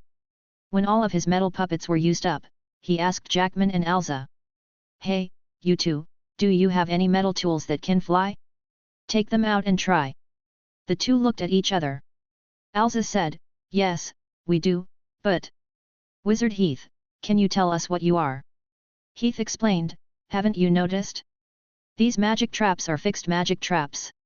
They don't have a mechanism to distinguish between friend and foe. Magic traps were divided into fixed and thinking types. The fixed type could be understood as a simple switch. This kind of magic trap didn't have a mechanism to distinguish between friend and foe. As long as it entered the range of the magic trap, it would automatically trigger it. For example, a beast trap. Regardless of whether it was a hunter or a beast stepping on it, they would be caught. The latter was a thought type. This kind of magic trap was like an intelligent machine that could make some simple judgments about the external environment. It could distinguish between friend and foe. It would only harm strangers and not the wizard himself. The difference between the two was that one was simple, the production cost was low, and the other was complicated. The production cost was also extremely high. And the clouds that Heath had just observed were clearly a fixed magic array. Whether they entered or the wizard himself entered, they would trigger the clouds and cause damage. Heath said, "Since this magic trap is fixed, then how did the wizard who lived here get there?" Elsa and Jackman's eyes lit up. Jackman said, "Heath, you mean?" Heath nodded and said with certainty, "Yes, I think there must be a passage hidden in this pile of magic traps that only the wizard knows about. It can lead to the opposite passage." "I see." Elsa and Jackman were not stupid people. They just did not react before. After listening to Heath's explanation, they immediately understood. Jackman smiled and said, "I see. So, Heath, you used those metal puppets to throw them into the cliff just now to test where they would be attacked and find the way to the other side. Is that right?" Heath nodded and said, "Yes, but I don't have enough metal puppets, so I want to ask if you have anything else that can be used. It doesn't need to be high level, as long as it can fly." He had just tested it, and the trigger mechanism of this trap was very ordinary. Basically, as long as there were elemental fluctuations, the trap could be triggered. Jackman said, "I still have some flying letter paper here, which is used to communicate with the tower. I'll try it now." Elsa also echoed, "I also have some flying wood here, which can be used to test it out." Flying wood was a common magic material. Because its density was very low and it was very compatible with flying runes, wizards often used it to make flying instruments such as brooms. Jackman immediately took out the flying letter paper and used a command spell to fold the flying letter paper into paper cranes and let them fly. Elsa cut the flying wood into pieces and attached flying runes to it, controlling them to fly toward the cliff. In an instant, the densely packed paper cranes and flying wood floated towards the cliff like a school of fish in the deep sea. The clouds floating in the cliff did not show any mercy towards the flying army charging towards them. One after another, they lit up with dazzling beams of light and released all kinds of colorful spells. With a loud rumble, the flying objects in the sky were all destroyed by magic. But at the same time, in the midst of the magic, it was clear that there was a peaceful place that had not been bombarded by magic at all. Chapter 366. Under the bombardment of magic, one could clearly see that there was a peaceful area. The paper cranes and flying wood that flew here were all safe and sound. No magic landed on them. Found it. Over there. There's no magic attack over there. Wizard Heath, over there. Jackman and Alza's eyes lit up. Heath nodded and stopped the various wizard tools that the two of them had sent into the cliff. All right, you can stop now. Immediately, Heath walked over and observed for a while. Then, he took a paper crane from Jackman and controlled the paper crane to fly over. He quickly confirmed that this area was indeed a safe zone. The paper crane flew all the way without suffering any magic attacks. Looks like this should be the passage that the wizard usually travels to and fro, right? While Heath was thinking, suddenly. What's with that paper crane? Why is it swaying? It's going to fall, it's going to fall. Before everyone could be happy for long, the paper crane in front of them suddenly began to sway, as if it had been shot by a hunter. After swaying in the air twice, it stopped flapping its wings. Then, with a whoosh, it spiraled downwards and soon completely disappeared in front of everyone's eyes. Everyone's faces sank. Alza frowned and looked at Heath again. Wizard Heath, what's going on? Heath squinted his eyes and observed for a while before saying, give me a few more paper cranes. Then, he took the paper cranes and injected them with flight runes one by one. He controlled the paper cranes to fly in that direction. Without exception, the paper cranes seemed to be damaged after entering that area. Soon, they stopped flapping their wings and fell down. Heath frowned and quickly figured out the reason. It's anti-magic. Alza and Jackman were stunned. Anti-magic? Heath nodded and said, yes, the area over there has been cast with an anti-magic magic array. When the paper crane flew over, it lost the support of magic. Without magic, the paper crane is no different from an ordinary paper crane. When the paper crane approached the area, he could clearly feel that there was a special twisted force field in the area. Under the effect of the special force field, the magic power on the paper crane decreased sharply until it completely disappeared. Without the support of magic power, the paper crane was no different from an ordinary paper crane. It naturally fell directly according to the gravity factor. Alza said anxiously, Sir Wizard, what do you think we should do now? Anti-magic was a fairly high level of magic knowledge, far beyond what a wizard of his level could come into contact with. In the face of this situation, he and Jackman could not come up with any ideas. He thought for a moment and said, let me try. After thinking for a moment, he took out a hemp rope and a cross-shaped sword from his dimensional pocket. He first stabbed the cross-shaped sword and its sheath into the ground, then tied one end of the hemp rope to the cross-shaped sword. The other end was tied to his body. If there is a situation, pull me back. After giving some simple instructions to Jackman and the others, Heath walked into the cliff and flew towards the anti-magic area. Heath, be careful. Under Jackman's exhortation, Heath quickly approached the anti-magic area. As he approached, Heath clearly felt a strange energy being transmitted from the surroundings. This was a strange energy that he had never come into contact with before. It was like spiritual power that could seep into his body from anywhere. Moreover, this energy seemed to have some strange reaction with the magic power in his body. When this energy entered his body, Heath could clearly feel that his magic power was rapidly disintegrating. Damn it, what the hell is this damn energy? Heath was shocked and quickly stopped. Magic was the foundation of a wizard's life, and anti-magic to a wizard was no different from a highly toxic object. Heath had only read about materials or magic arrays that could suppress magic, and this was the first time he had come into contact with such materials. As he was surprised, Heath quickly spread his spiritual tentacles forward, trying to decipher the source of this energy. However, there was still a distance from the core area of the energy, and the contact with this strange energy was also very limited. The valuable information that could be deciphered was also very rare. I have to go a little further. With this thought in mind, Heath controlled his flying spell and continued to fly forward. His action gave Jackman and Alza, who were behind him, a fright. After all, they had already seen the end of the paper crane clearly. Heath, stop moving forward. We can't hold on any longer. On the cliff, Jackman shouted at Heath anxiously. He clearly felt that as Heath approached the area, the magic power in his body was disappearing at an extremely fast speed. Even Heath's body started to sway like the paper crane from before. Heath shook his head and said persistently, no, I have to move forward a little more. Get the knights to prepare to pull the rope. Jackman, you and Alza prepare magic support. Seeing that Heath was so stubborn, the two of them did not say anything more. They just looked at the other side worriedly and took their wizard tools to prepare the magic support at any time. Meanwhile, the knights had already grasped the rope.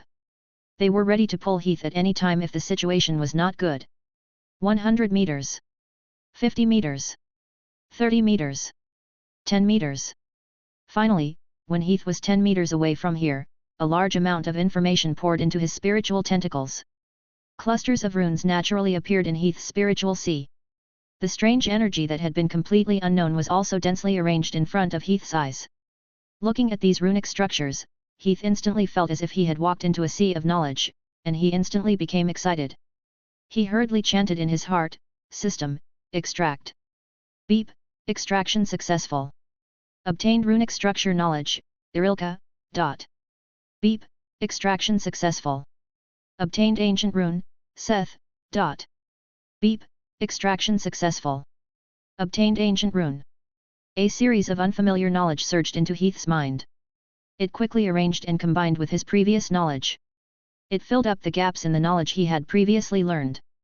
As this knowledge filled up the gaps in the past, a lot of the knowledge Heath had previously been unable to understand suddenly became clear. So that's how it is, so that's how it is. Is this the anti-magic structure?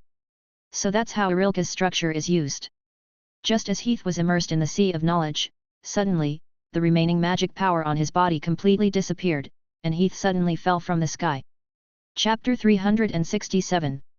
Not long after the energy was absorbed, the distorted energy completely invaded Heath's magic pool. As the energy invaded, the magic power in Heath's magic pool disappeared at a very fast speed. In an instant, there was nothing left. Without the support of the magic power, Heath's flying spell naturally stopped, and Heath fell from the sky. "Pull him back! Pull Heath back!" Jackman shouted at the knights at the edge of the cliff, and the knights immediately pulled Heath back with the hemp rope in their hands. After losing the flying spell, Heath was like a swing under the effect of gravity. He naturally moved toward the cliff and soon left the strange area. Jackman and Elsa, who had been waiting at the edge of the cliff, immediately raised their wands and released the wizard's hand at Heath. This place had already left the anti-magic area. When the spell was cast on Heath again, Heath's falling momentum suddenly decreased, and he floated again under the effect of the wizard's hand. Jackman and Elsa, who were behind him, let out a sigh of relief. The two controlled the wizard's hand and carefully pulled Heath back from the top of the cliff. Soon, they successfully returned to the cliff. Elsa quickly went up to him. "How is it? Wizard Heath, did you find anything?" Heath did not answer immediately. Instead, he waved his hand, indicating that Elsa should not speak. Then, he sat cross-legged and closed his eyes, deep in thought. Elsa still wanted to ask something, but Jackman, who was beside him, quickly pulled him back. "Don't you see? Heath must have found something. Don't disturb his thinking." After hearing that, Elsa finally stopped. Jackman was right. Heath was indeed thinking at this time. He was thinking about the information he had just extracted from that strange area. He first checked the condition of his body. After checking, he was shocked. Magic power, magic power. Magic power is gone. The originally huge magic pool was now empty. The magic power inside had disappeared completely. It was so clean that it looked like an empty shell. One had to know that Heath had already reached the level of an intermediate level wizard. His own magic power was huge, but it had disappeared completely in an instant. This was really unbelievable. My magic power is empty. Ah! Not good. At this moment, Heath suddenly thought of something and his expression changed. He hurriedly opened his eyes and opened his spatial pocket. He took out a few potions and drank them one after another without even looking at the bottle stopper. At the same time, the magic pool in his spiritual sea was also undergoing rapid changes. Fine cracks suddenly appeared at the bottom and surrounding of the magic pool. The entire pool started to crack as if it had encountered some kind of huge attack. This was the reaction of the collapse of the magic pool. The magic pool was a container for mana, but at the same time, magic was also a barrier to strengthen the magic pool. The magic pool itself was not a product with a stable structure. On the contrary, its structure was actually very fragile. If there were no external objects to borrow, it would not even take long for it to collapse naturally. When the magic power was stored in the magic pool, the magic pool could absorb the energy in the magic power to strengthen itself. In a figurative way, it was like magic power was glue. When the magic pool was about to collapse, it would be filled up and repaired so that the magic pool could remain intact. Once a large amount of magic power was lost, the magic pool would not be able to absorb the magic power and would have no energy to maintain its stability. It would naturally collapse. This was the kind of magic power collapse that wizards would have a change of expression when talking about. After drinking a few bottles of spiritual potions, Heath hurriedly activated his spiritual power to activate the medicinal properties. With the stimulation of his spiritual power, the medicinal properties were quickly activated. The spiritual potions quickly turned into balls of magic power and surged into Heath's magic pool. The originally exhausted magic pool was once again filled up. Fortunately. Seeing this, Heath couldn't help but let out a long sigh of relief. At this time, a feeling of lingering fear welled up in his heart. The collapse of magic power was a fatal threat to a wizard, second only to the collapse of his mind power. Once the magic power collapsed, the future of a wizard would basically be ruined, and the possibility of recovery was minimal. It was precisely because of this that a wizard would usually do his best to avoid using up all his magic power in one go. No matter what kind of spell he used, he would basically maintain some of the most basic magic power. After repairing the magic pool, Heath checked it again carefully and continued to meditate on the spot. He only relaxed after he had completely filled in the magic power that had disappeared. Then, he thought about the strange energy just now. What exactly is that thing? The magic power disappeared too quickly. Heath frowned. He was very careful about the amount of magic power left. It was impossible for such a low-level mistake to happen. The main reason why it happened was that the magic power disappeared too quickly that it caught him off guard. Before he could react, his magic power disappeared. It was the first time Heath had seen magic power disappear so quickly. Even when he used some large-scale spells, the speed of the magic power extraction was not so fast. So that's how it is. That area is actually not some anti-magic, but directly extracting magic power. At this time, Heath finally reacted. That area was not the legendary anti-magic, but used a special method to quickly extract his magic power. It was just that the speed at which magic power was drained was too fast. It was so fast that it looked as if it was hit by anti-magic, causing the magic to instantly disappear. What method did he use to do it? With his eyes closed, Heath began to search for the runic structure and magic knowledge that he had just extracted. The knowledge that he had quickly extracted through the system was completely imprinted in his mind. It was no different from the knowledge that he had obtained through learning. It was also for Heath to grasp these abilities. At this time, he naturally easily understood the meaning of the knowledge, and through the knowledge, he quickly retrieved the general structure of the magic. I see. Is it a magic array? Heath opened his eyes and looked at the void in front of him. Through the search of the knowledge, he had basically figured out the general structure of the area in front of him. He finally understood how the anti-magic spell was done. But how did the wizard himself get there? Touching his chin, Heath couldn't help but think again. Chapter 368. There should be some secret key keepsake, right? After thinking for a while, Heath felt that the reason should be the secret key of the magic array. This was a commonly used method of magic array arrangement.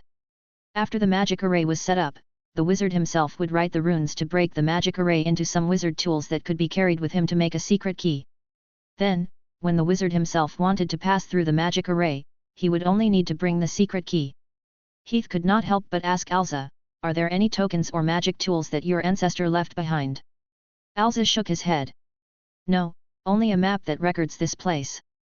Heath touched his chin. "That's really strange." Alza was puzzled. "What's wrong, Wizard Heath?" Heath explained, "This magic array should be a secret key magic array. You need to bring the secret key to pass through here. I remember you said that the information of the location here was sent back to the family after your ancestor sorted it out. Then, I believe he will bring back the secret key to facilitate the family to recover his inheritance.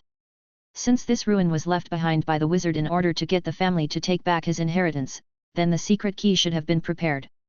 Alza thought for a moment and said, "This. There might have been one before. It was probably lost during the family's previous disasters. When I found this map in the old house, it was casually left on the side." "So?" Heath said, "Is that so?" If that was the case, then it was very likely. After all, the Fawn's family had indeed encountered several disasters in the long river of history, and most of the family's assets had been lost. Heath thought for a moment and said, "If that's the case, then we can only use brute force to crack it." Jackman asked, "Are you confident, brother?" Everyone present could clearly see the power of the magic array just now. They had never come into contact with these kinds of rule-based runes before. Since they had not even come into contact with the fundamental knowledge, one could imagine how difficult it was to crack the magic array. Heath said, "Let's try it first." With his current knowledge reserves, it was extremely difficult to crack the magic array. However, if he used the system to extract more relevant knowledge, then it was not impossible to try. After pausing for a moment, he added, "Before that, I'll have to try a few more times. Remember to cooperate with me like before." Jackman said worriedly, "Do you still need to go over?" "Heath, you have to think carefully." Heath said affirmatively, "I'll be careful this time." He was no longer as clueless about the magic array as before, especially the ability to extract magic power. As long as he took precautions in advance, it would not be as dangerous as before. He decided to do it. Heath immediately recovered his mana and made preparations. Just like before, he tied the rope to Jackman and the others. Then, he cast a flying spell and flew towards the area of the magic array. There was no difference from before. As he got closer to the area, the mana in Heath's body disappeared at an extremely fast speed. At the same time, Heath immediately chanted in his heart, "Extract." Beep, successful extraction. Obtained, Sarah Rune. Beep, successful extraction. Obtained 4th element Vera Rune structure. Beep, successful extraction. Obtained rune knowledge. Before the magic power was exhausted, Heath immediately motioned for Elsa and Jackman to pull him back from the cliff, and then used the wizard's hand to bring him back to the cliff. At the same time, he quickly took out spiritual water from his dimensional pocket and consumed it to make up for the loss of magic power in the magic pool. Spiritual water was a powerful potion that could recover wizards' magic power. It was basically a daily item for wizards, and most wizards would always have some on hand. Before the exploration of the ruins, Heath had made himself a large amount of spiritual water, which filled the entire dimensional pocket. The storage was extremely abundant, so there was no need to care about this little loss. After filling up the magic pool and taking a short break, Heath got up and floated forward again to extract the knowledge before coming back to rest. After retrieving the knowledge more than 10 times, Heath finally stopped when the system notification could no longer reveal any useful knowledge. Standing on the cliff, Heath closed his eyes and tidied up. At this time, his mind was filled with many unfamiliar and irrelevant knowledge. These were all extracted previously. With the addition of these knowledge points, Heath quickly figured out the general structure of the magic array. In particular, he had completely understood the structure of the core area of the magic array.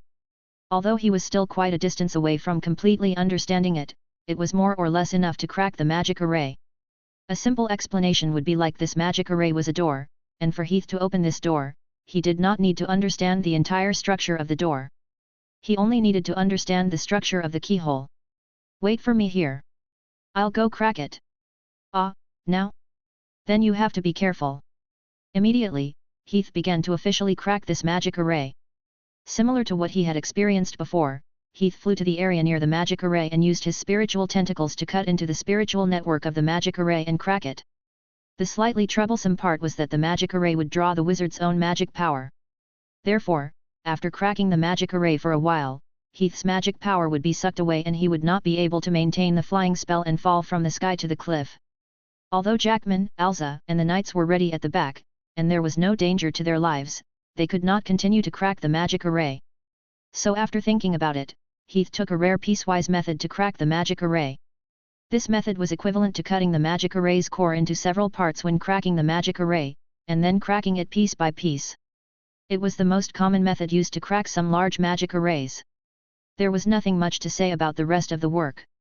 The key to breaking the magic array was knowledge. Now that Heath had enough knowledge, he also had a good understanding of the structure of the magic array. He just needed to follow the instructions step by step. In less than half an hour, Heath had successfully broken the magic array. The moment the magic array was unlocked, a huge hexagram suddenly appeared in the void. The complicated patterns suddenly lit up with dazzling rays of light. In the void above the cliff, a huge hexagram magic array suddenly lit up. A few colorful rays of light shone from the magic array, which was extremely dazzling. It's unlocked! It's unlocked! The magic array is open! It's the magic array! Jackman and Elsa on the cliff were extremely excited. They watched the scene without blinking and could not help but cheer. The light did not last long before it gradually dimmed. Not long after the light completely dissipated, a series of hoo-hoo sounds could be heard. Heath could clearly feel a strong airflow rising up from the depths of the cliff under his feet. Along with this gust of air, there were a few white dots that rose up at an extremely fast speed. Soon, they were revealed before Heath's eyes. They were stone slabs. Each of these stone slabs was about half a meter long and rectangular. They did not look much different from ordinary stone slabs, but what was strange was that each of the stone slabs had facial features that looked like humans. Their mouths maintained the shape of a big smile. Not long after they rose up, they opened their mouths and shouted at Heath, "Welcome home! Welcome home!" Heath raised his eyebrows and looked at the slabs under his feet. He recognized these slabs. They were called flying stone slabs. They were a kind of magic substance that was between demonized creatures and oars because they had the ability to float in the air. Therefore, it was often used by wizards to build floating bridges in some wizard towers, just like this one. These stone slabs rose all the way to a height lower than Heath's. They connected to each other to form a floating bridge, all the way to the opposite cliff. Heath stepped on the stone bridge, and at the same time, he waved his hand behind him. "That's enough. Let's go." Elsa and Jackman were overjoyed. "You guys stay here. We'll go over and take a look first." "Yes, sir." Elsa ordered the knights to stay on the cliff. Then, he brought Jackman and flew over, stepping on the cliff like Heath. Everyone stepped on the stone slabs on the cliff and successfully arrived at the opposite side of the cliff. The moment they landed, Elsa could not help but let out a long sigh. "We're finally here. It was really not easy." Jackman echoed, "Yeah, this is all thanks to Heath. If it weren't for him, the two of us would have wasted our trip today." Rule-based runes were knowledge that Jackman and Elsa had never come into contact with before, and the terrifying power of the magic array to extract magic power was something that they could not do anything about. Facing this kind of magic array, they were completely helpless. If Heath had not been here today, the two of them might not have been able to do anything with the magic array. In the end, they might have had no choice but to return to seek help from their mentors. Elsa said gratefully, "Wizard Heath, thank you so much." Jackman was still fine. He had plenty of time anyway. Even if he returned without any success, it would only be a waste of time. For Elsa, this little bit of time was just adding insult to injury. Heath shook his head. "No need to stand on ceremony. Since we have agreed to advance and retreat together, of course I have to keep my promise. All right, let's go in and see what's behind this door." As he spoke, Heath looked to the side of the mountain wall. There was a dark cave entrance just like the other side. At the end of the cave entrance, a tall and big stone door could be vaguely seen. Bzzzt. Bzzzt. The dancing flames lit up the path ahead. Heath and the others held torches and walked over. After passing through a short tunnel, they soon arrived in front of the stone door. "There won't be any more trouble, right? Magic traps? Restrictions? Everyone should be careful. Don't let your guard down. Wizards who fall in front of the treasury are everywhere in the wizard world." Standing in front of the gate, everyone started to hesitate. Ever since they entered the underground palace, there were basically no traps or traps along the way. However, after they arrived here, they unexpectedly calmed down. Until now, no one had encountered any danger. This inevitably made people suspect that there was some hidden mechanism that had not been discovered. And because of this, even if everyone used their spiritual power to scan, they discovered that the door was just an ordinary door without any rune structure. They only needed a slight push to push it open, but right now, no one, including Heath, made the first move. After repeatedly searching for a few times and still finding nothing, Jackman took the initiative to stand out. "Let me do it." Heath thought for a moment and said, "Let's retreat and use the puppet technique to open the door." It was a common method to control the puppet to open the door in the ruins. This way, if there was any sudden situation, the puppet could block in front of them and give them space. However, at this moment, Jackman and Elsa were somewhat troubled by Heath's suggestion. "Heath, my puppets are only at the apprentice level." "Look. Me too, Wizard Heath." Puppet spells are not my forte, so my usual preparations are. The puppet used to open the door could not be an ordinary puppet. After all, if its defense was too weak, it would be no different from a piece of paper. That would be meaningless. If there really was a powerful magic trap inside, the puppet would be instantly torn apart, and the rest of the attacks would still affect the wizard himself. Heath said, "It's okay, I'm prepared." As he spoke, he asked Jackman and Alza to step back a little. Then, he drew a simple magic array on the ground. Finally, he pressed his hands together in the middle, and then pressed them on the ground. The magic array on the ground lit up with a dazzling beam of light. With a kaka sound, a black bolt of lightning cut through the air above the magic array. Then, the space was distorted, a crack opened up from within. Boom! Boom! Heavy footsteps sounded. A huge stone giant walked out from the spatial crack that Heath had summoned. "Stone golem!" Jackman and Alza said in unison. The two looked at the stone golem in shock. Stone golems were not particularly rare magical creations in the wizard world, however, it was rare to be able to control them so meticulously, and to be able to fuse so closely with a wizard's soul. "Let's retreat." Then, Heath brought Jackman and Alza to the edge of the cliff outside and controlled the stone giant to walk towards the door. The stone giant stretched out its huge hands and pressed them against the door. Rumble! With a loud rumble, the door slowly opened. Chapter 369. After the door opened, the scene that appeared in front of them immediately stunned Heath and the others. Even Heath could not help but take a deep breath. Wah. My God! Everyone's eyes widened as they stared blankly ahead. In front of them was a very spacious hall that was the size of a football field. The entire hall was now filled with all kinds of treasures. The magic stones piled up as high as a hill and the piles of materials completely dazzled everyone's eyes. "Ha ha ha, we're rich, we're rich, we're rich. Treasures, they're all treasures, they're all treasures." Jackman, who was slightly lacking in mental fortitude, and Alza, who desperately needed resources, were the first to be unable to suppress their emotions. They rushed into the pile of resources like crazy, like commoners who had entered a mountain of gold, digging up the magic stones and throwing them into the sky. Then, they threw away the various materials, and the excitement was written all over their faces. Heath was also very happy, but he did not lose his composure like the two of them. After all, he had explored many ruins over the years, and he had obtained countless treasures from them. He had seen many more than this big scene. He just strolled over as if he was strolling in the garden. While admiring the various resources around him and searching for the materials he needed, he counted the rough harvest of this trip. After walking for a while, his gaze was attracted by something on his right. It was a blue gemstone. It was round like a pearl and looked like a water bead. In the middle of the water bead was a red mosquito that was wrapped magically. It looked exceptionally strange. Blue water agate. And a bloodthirsty mosquito was sealed. Heath picked up the pillar and observed it for a while. His eyes lit up. The blue crystal-like part of the pearl's shell was a substance called blue water agate. It was a product formed by the combination of resin and elements. The little bug inside was a magical creature called a bloodthirsty mosquito. The bloodthirsty mosquito was a very low-level demonized creature. The blue water agate was not a particularly outstanding substance. However, this blue water agate still caught Heath's attention. The main reason was that the bloodthirsty mosquito was a demonized creature from the ancient times, and it had already disappeared in this era. "Ah, I really didn't expect to see a complete bloodthirsty mosquito here. I wonder if I can still extract the substance from it." Heath was skeptical, so he gave it a try. Extract.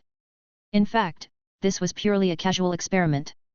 After all, he had used the system for so long, and he knew that the system's extraction of the substance was determined by the time the substance died. The longer the time it died, the lower the probability of extracting the substance. After a certain period of time, it was basically impossible to extract the matter, especially this bloodthirsty mosquito before him. That matter was already 10,000 years old, so it was impossible to extract the harvest. However, the reality of the situation made Heath's jaws drop. Beep, extraction successful. Obtained life sequence, bloodthirsty mosquito, dot. Beep, extraction successful. Obtained talent, bloodthirsty, dot. Beep, extraction successful. Obtained. A series of crisp notifications rang in his ears. It was no different from the usual sound when he was extracting matter. Hearing this sound, Heath could not help but gape. What's going on? Up until now, the system had always followed the law of time of death. After a creature died, the amount of matter extracted should decrease with the passage of time. After a certain amount of time, it should not be able to extract anything. However, this bloodthirsty mosquito was obviously a creature from 10,000 years ago. Theoretically, it should not be able to extract anything. Why would there be a reaction? Could it be that this bloodthirsty mosquito died not long ago? No, that's impossible. As soon as this thought popped up, Heath shook his head decisively and denied this guess. After all, this bloodthirsty mosquito had been dead for an unknown period of time. It was a creature that was extinct in this era. Since there was no problem with the bloodthirsty mosquito, then could the problem be blue water agate? Heath stared at the blue shell and suddenly had some clues. The blue water agate that enveloped the bloodthirsty mosquito was actually formed from the resin that flowed down from a tree species from ancient times. Heath thought for a moment and realized that this tree species should be called blue thyme. This blue thyme was not a particularly high-level magic plant, but this plant had a special characteristic: anti-corrosion. It contained a certain law of time that could slow down the flow of time, or even stop time. Of course, this effect could only be produced under certain circumstances. It was likely that this bloodthirsty mosquito was enveloped by blue thyme and coincidentally triggered the blue thyme's time freeze function, causing the bloodthirsty mosquito's time to remain in the ancient times, and it was also because of this that Heath was able to extract material from it. So, this bloodthirsty mosquito should still be intact. Thinking curiously, Heath released his spiritual power and spread it into the amber to carefully observe it.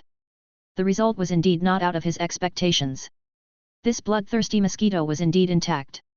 Its physical body cells were still active. This discovery could not help but make Heath's eyes light up. Demonized creatures from the ancient times had always had high research value, especially for body cells like the bloodthirsty mosquito that was still active. The research value was even more difficult to estimate. Aha! I didn't expect to find an active bloodthirsty mosquito. That's great. Because he had once extracted a large amount of knowledge about insects in the magic bug forest, Heath was even more fond of these insects. If he had them in his hands, there would be a lot of experiments that he could do.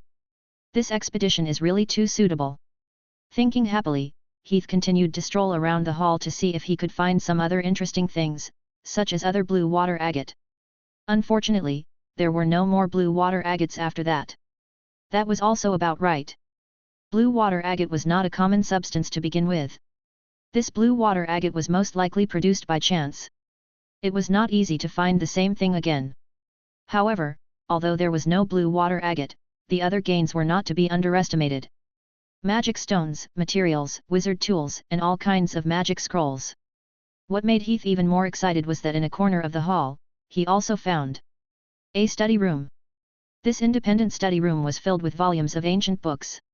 On them were records of magic knowledge from the ancient times. For wizards, aside from the training of their own strength, the most important thing was the accumulation of internal knowledge. Over the years, Heath had been able to smoothly break through on the path of advancement. A large part of it was because his own knowledge had always been at the forefront. If there was no knowledge or insufficient knowledge accumulation, then it was very likely that he would encounter obstacles or even fail to advance. Alza in front of him was a living example. The reason why Alza's life force had been drained so much, even though he was a wizard of the same generation as Jackman, was largely because he had failed to advance, and the reason why he failed to advance was also because of the lack of accumulated knowledge. The accumulation of knowledge was not easy. He had to look for both learning knowledge and knowledge at the same time. In fact, the amount of knowledge that Heath had learned over the years was already quite a lot. All the knowledge that he could come into contact with had been extracted by him. Now, there was only a bit of knowledge that could be extracted to advance, and because of this, his knowledge had basically not improved much during this period of time. However, the books in the study were all from ancient times. He had never come into contact with these books before, and he had never obtained any of this knowledge. Extracting any of these books was an absolute increase in his knowledge. It was indeed the case. After entering the study, Heath immediately picked up a book and extracted it. Extract. Beep. Extraction successful.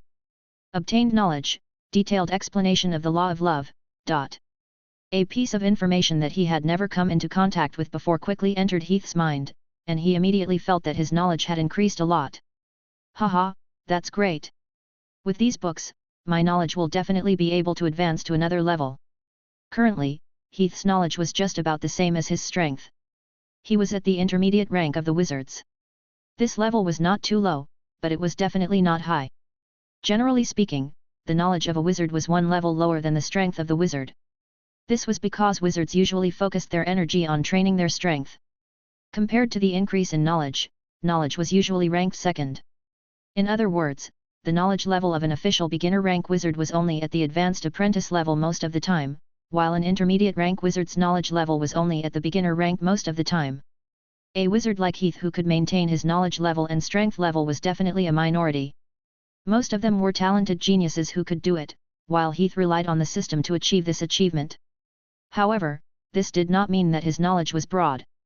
On the contrary, after advancing to an intermediate wizard, the requirements for knowledge became even more stringent. Below an intermediate wizard, even if one's knowledge was 1 or 2 levels lower, it would not have much of an effect on advancing. However, above an intermediate wizard, the knowledge and strength were completely reversed.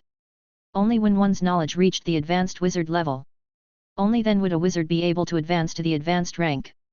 Previously, Heath was still considering where to go to find new knowledge to expand his knowledge. He didn't expect to have so many unexpected gains here.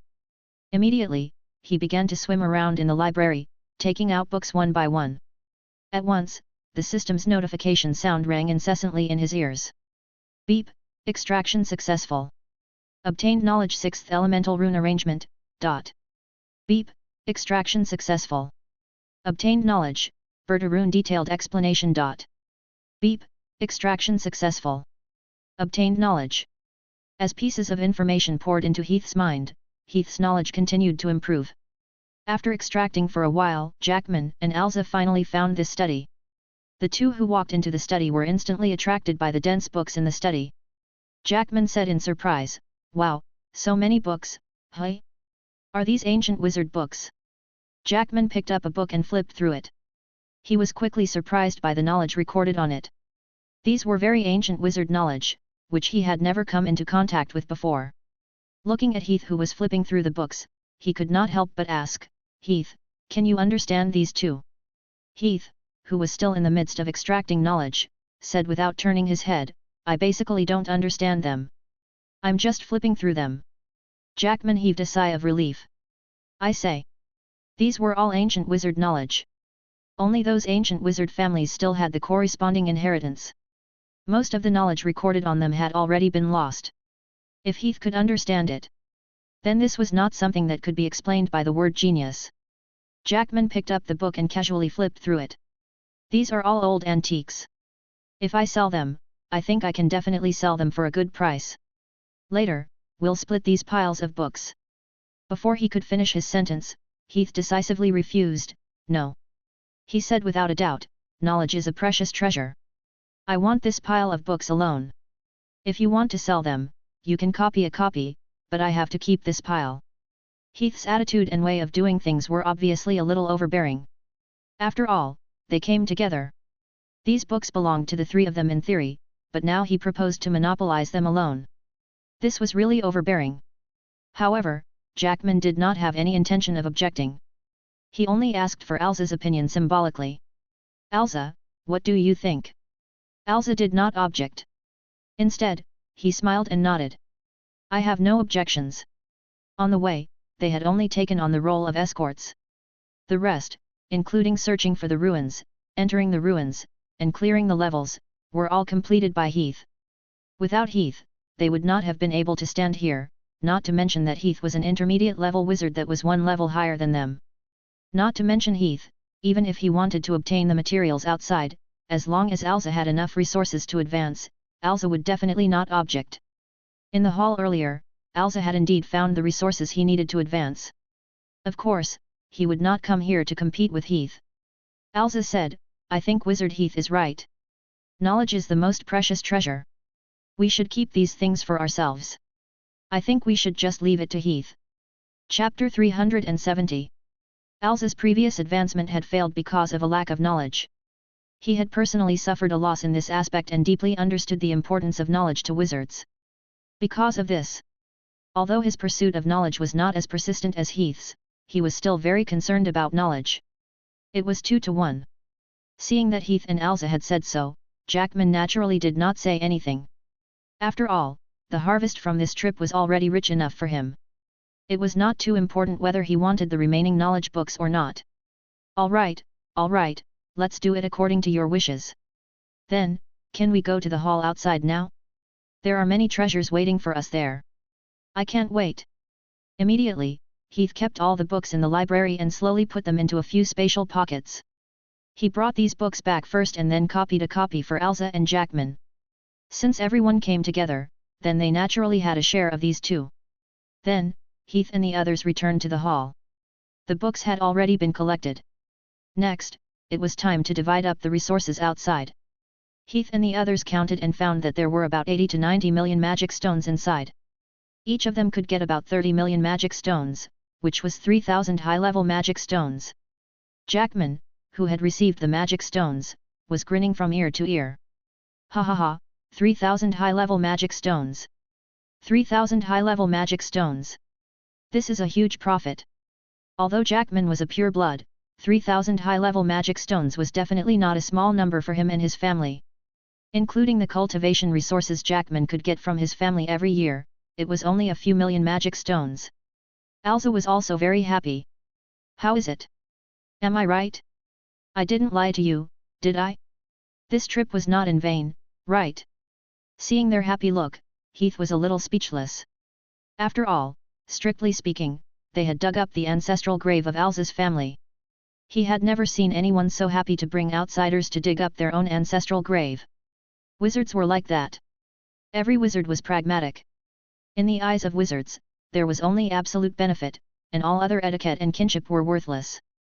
The harvest was still continuing. Magic stones were the most eye-catching harvest, but it was only one of them.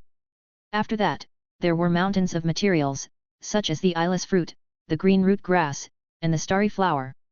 These were all rare resources that were often used on the path of cultivation for wizards. Each of them could easily be sold for tens of thousands or even hundreds of thousands of magic stones. All of them added up would only be worth more than the magic stones here. Similarly, these resources were divided into 3 portions by Heath and the others, one for each of them. The magic scrolls and wizard tools that followed were also the same. The ruins left behind by an intermediate-level wizard contained unimaginable resources. There were dozens to hundreds of wizard tools, ranging from apprentice to intermediate-level wizard. Among them, the most valuable was undoubtedly a rule-type magic staff. If this wizard tool were to be sold on the market, it would be worth at least tens of millions of magic stones, and this wizard tool would naturally go into Heath's pocket. After distributing the wizard tools, there were no more resources left in the hall. Some scattered magic stones might be found in the other magic wall lamps around, but everyone felt that there was no need for that. After all, their harvest this time was already abundant enough. Then, they did not delay any further. They followed the route they came from and quickly left the ruins. Returning to the land, Elsa took a deep breath and said happily, "Ha ha ha, we're back, we made it." At this moment, his face was no longer as sad as when he had entered. His face was ruddy and full of red light. He looked like a radiant person, completely different from when he had just entered. But this was also normal. After all, they had just found so many resources and treasures in the underground. Even if they had only taken a third of them. Elsa had tens of thousands of high-level magic stones. Such a huge amount of resources was more than enough for him to advance to an intermediate-level wizard in the future. As long as he advanced to an intermediate-level wizard, his vitality would be restored, and his life force would be strengthened again. After a pause, he gratefully bowed to Heath. "Wizard Heath, thank you for this trip. If it weren't for you, we wouldn't have been able to go so smoothly." Heath said nonchalantly, "You're welcome. The map that led us here was provided by you." Elsa shook his head. "No, I will take this as you doing me a favor. The map doesn't mean anything. If it wasn't for your help, we might still be at a loss on the island." Pausing for a moment, he bowed deeply to Heath. "Elsa, will never forget your help." Heath replied, "You are too kind." The exploration of the ruins came to an end, and everyone was about to return. However, Heath did not follow Elsa and the others back mainly because of the resources on the island. There were still a large number of resources on the island that he had never extracted before. If all of these resources were extracted, it would definitely greatly strengthen Heath's strength. Therefore, Heath was not prepared to give them up. Thus, when Jackman and the others suggested to go back, Heath was prepared to stay for a few more days, saying that he needed to gather some materials. After all, he had his own wizard ship. On the way here, he had also recorded the direction and coordinates of this place clearly. When the time came, he could slowly return. Jackman and the others did not force him. After learning that Heath was going to collect on the island, they were more concerned. Jackman said, "Then you have to be careful, Brother Heath. After all, Alza said that there are advanced level demonized creatures on this island. It's not a good idea to anger them." Alza also persuaded, "Yes, Wizard Heath. If it's not a particularly important material, then I suggest that you don't stay on this island." Heath said, "Don't worry, I know what to do." Seeing that Heath was determined, Jackman and Alza did not force him. They only reminded him to be careful and left on the wizard ship in a hurry. After all, Jackman was fine, but Alza was already at the end of time. His life could be in danger at any time. He had to advance to an intermediate wizard as soon as possible. There was no time to waste here. A few days later, in the southeast of Prester Island. Whoosh! Whoosh! Two sharp sounds of rushing wind could be heard on the island. The trees in the forest shook a bit, and two figures passed through the treetops. In front of them was a flying snake. Its trunk was no different from an ordinary snake. It was slender and long, but it had a pair of flat wings on both sides of its belly. When it opened, it looked like a triangular curtain. With the help of this curtain, the long snake could easily glide through the forest.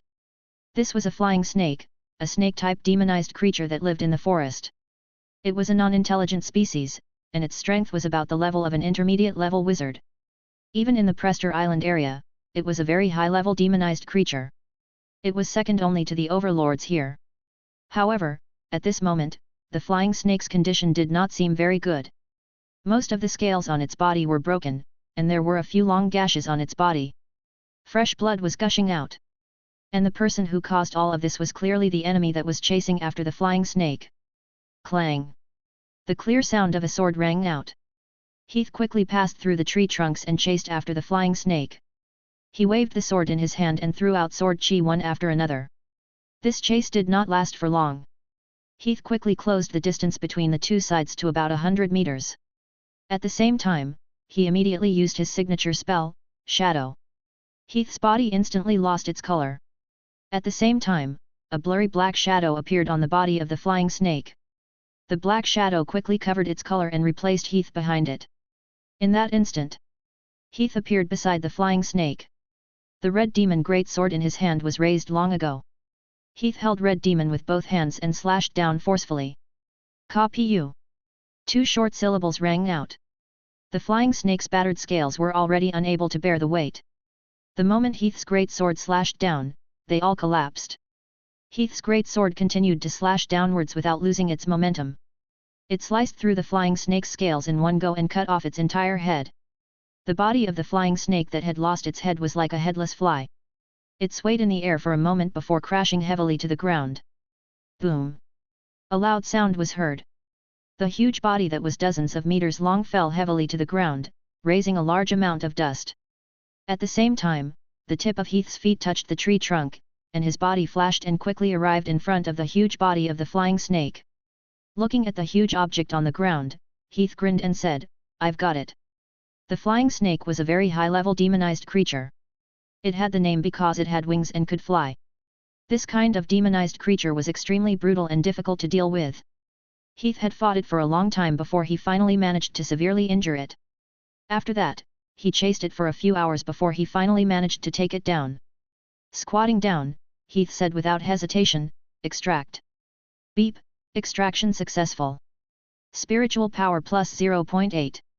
Beep, extraction successful. Strength plus 0.6. Beep, extraction successful. Agility plus 0.6. Beep, extraction successful. A series of notifications from the system announced that Heath's hunt had been a success. After extracting the attributes, Heath then cut open the corpse of the flying snake and took out a large snake gallbladder. This was the most valuable part of the body of the flying snake. One gallbladder could be sold for dozens of high-level magic stones. That was hundreds of thousands of magic stones. Then he took away a pair of poisonous teeth and 2 eyeballs of the flying snake. These were the materials on the body of the flying snake, and the market price was no less than the price of the snake gallbladder. After taking these things away, Heath did not continue to harvest the remaining large body and scales. These things could actually be sold for money. After all, it was an intermediate-level wizard demonized creature. Even if they were sold to the wizard's restaurant to be cooked into food, they could definitely be sold at a high price. However, this trip had already yielded a lot. The spatial pockets that Heath had brought with him were already filled to the brim. If he wanted to take away the corpse of this giant snake, he would need to empty several spatial pockets. One had to know that the price of the items in those spatial pockets was higher than the price of this pile of snake meat. Forget it, forget it. I can't earn all the magic stones. I'll just treat this as a return to nature. Heath shook his head in an open-minded manner. He did not think about this snake anymore. Immediately, he opened the system interface and looked at the data. After taking a look, a smile appeared on his face once again. Spiritual power 536. Before this trip, his spiritual power was only 510 points, even 520 points. But now it was 536 points, an increase of more than 20 points. It must be known that the further one progressed in spiritual power training, the more difficult it was to advance. The amount of energy and time needed to invest were multiplied as one's strength increased. It was truly unbelievable that Heath was able to raise his spiritual power by more than 20 points in just a dozen days. Heath silently thanked the system in his heart. The system is really great. To be able to raise his strength at such a rapid speed, it was naturally thanks to the system. In the past few days on Prester Island, he had not slacked off for a single day.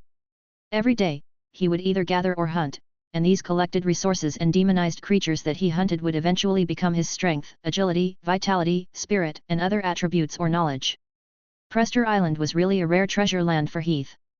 After all, most of the materials here did not exist in the outside world, and these could be extracted by the system. And it was because of this that his strength had been able to increase at such a rapid speed. He had even increased so much spiritual power in just a few days. If only I could continue to explore. Thinking of this, Heath could not help but frown, and the joy on his face faded a lot.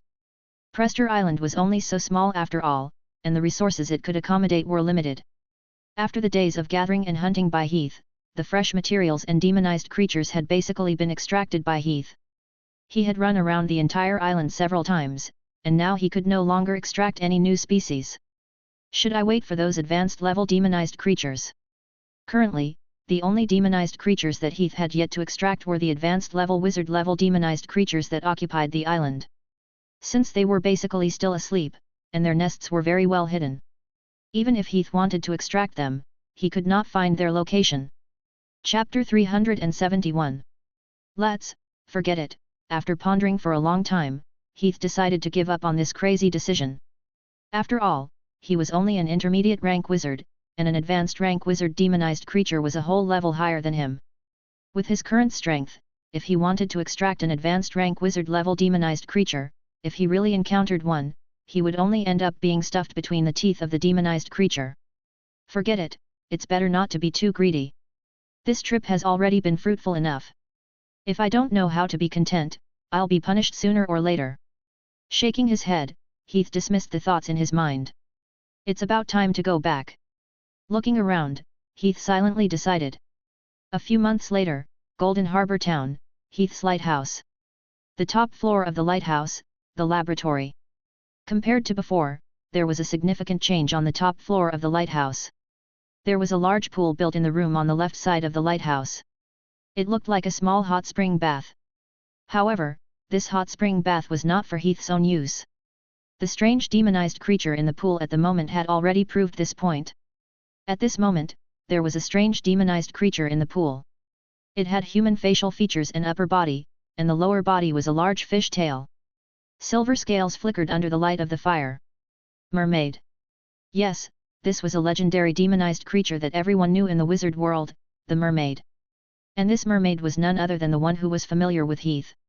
The high-level demonized creature Nami, who had blessed Heath on his way to becoming an intermediate-level wizard.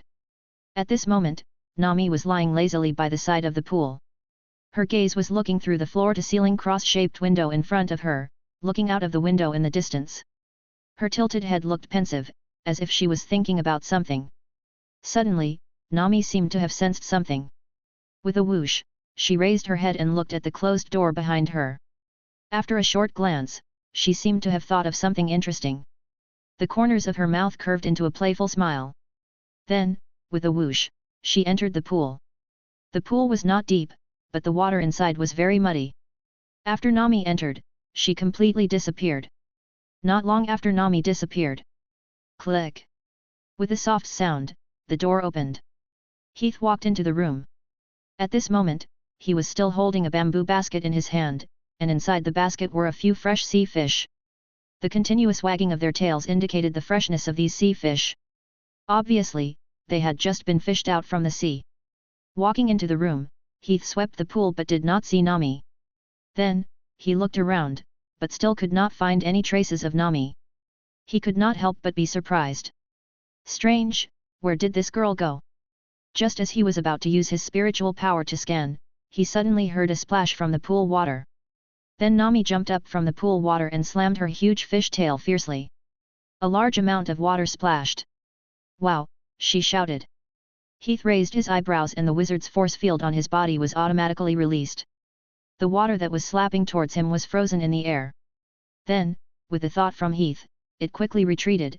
It was as if time was going backward. After advancing to the intermediate level, Heath's magic had improved in all aspects. The same was true for the wizard's force field. Now, as long as it was an item within a certain range, he could control anything that entered it. At this moment, the water that had been slapped over quickly slapped back. Nami, who had been lifted up, fell straight towards the edge of the pool. Ah! Seeing that she was about to fall onto the pool, Nami couldn't help but let out a cry of surprise. Her expression was clearly a little panicked. However, at this moment, a gentle force swept over from below and firmly wrapped her up. It stopped her when her head was about to hit the edge of the pool. Splash! With a thought from Heath, everything, including Nami, returned to the pool. The pool quickly returned to its previous calm. Nami jumped out of the water and asked cheekily, "How was it? Did I scare you?" Heath said, "What do you think?" Nami curled her lips. Boring. After saying that, she jumped into the water again and could not be seen. Heath waved the basket in his hand and said to Nami, "If you don't come out, I'll throw them all away." His words were indeed effective. Nami slowly rose up from the pool again. She lay on the side of the pool and looked at the bamboo basket in Heath's hand. It was not an ordinary sea fish, but a demonized creature called a growth fish. This demonized creature had an outstanding taste, but the key was that this thing was one of the keys for Nami to have human legs. Heath smiled. "I'm just kidding. Here, eat it." He threw the basket over. Nami immediately picked up the basket and began to eat the fish one by one. Heath sat down on a chair and took out a notebook and a quill pen to record Nami's food. After leaving Prester Island and returning, Heath went to Deep Sea Kiss and brought Nami back. Before coming, he promised to give her a pair of normal legs. He also wanted to take this opportunity to observe and study mermaids. For this reason, Heath specially built a pool on the top floor of the tower, which was now the pool. The seemingly turbid pool water in the pool was not ordinary pool water.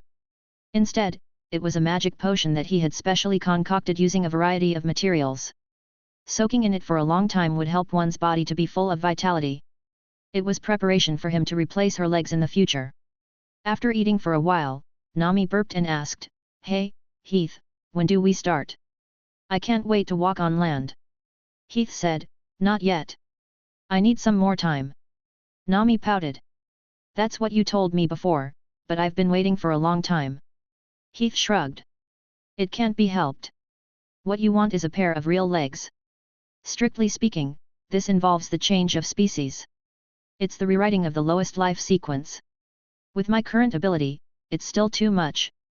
Nami sighed. "Sigh. It's really not easy to get a pair of legs." Heath reached out and touched her hair. Then, he said, "Don't worry, I'm already making preparations. Since I promised you, I'll definitely do it. Recently, I just happened to get my hands on a few books related to the rewriting of species. Maybe I can find a way to help you in there. Heath was not just saying this casually. In fact, after returning from Prester Island, he had begun to prepare for Nami's surgery. Recently, he had been reading and searching for books on this subject.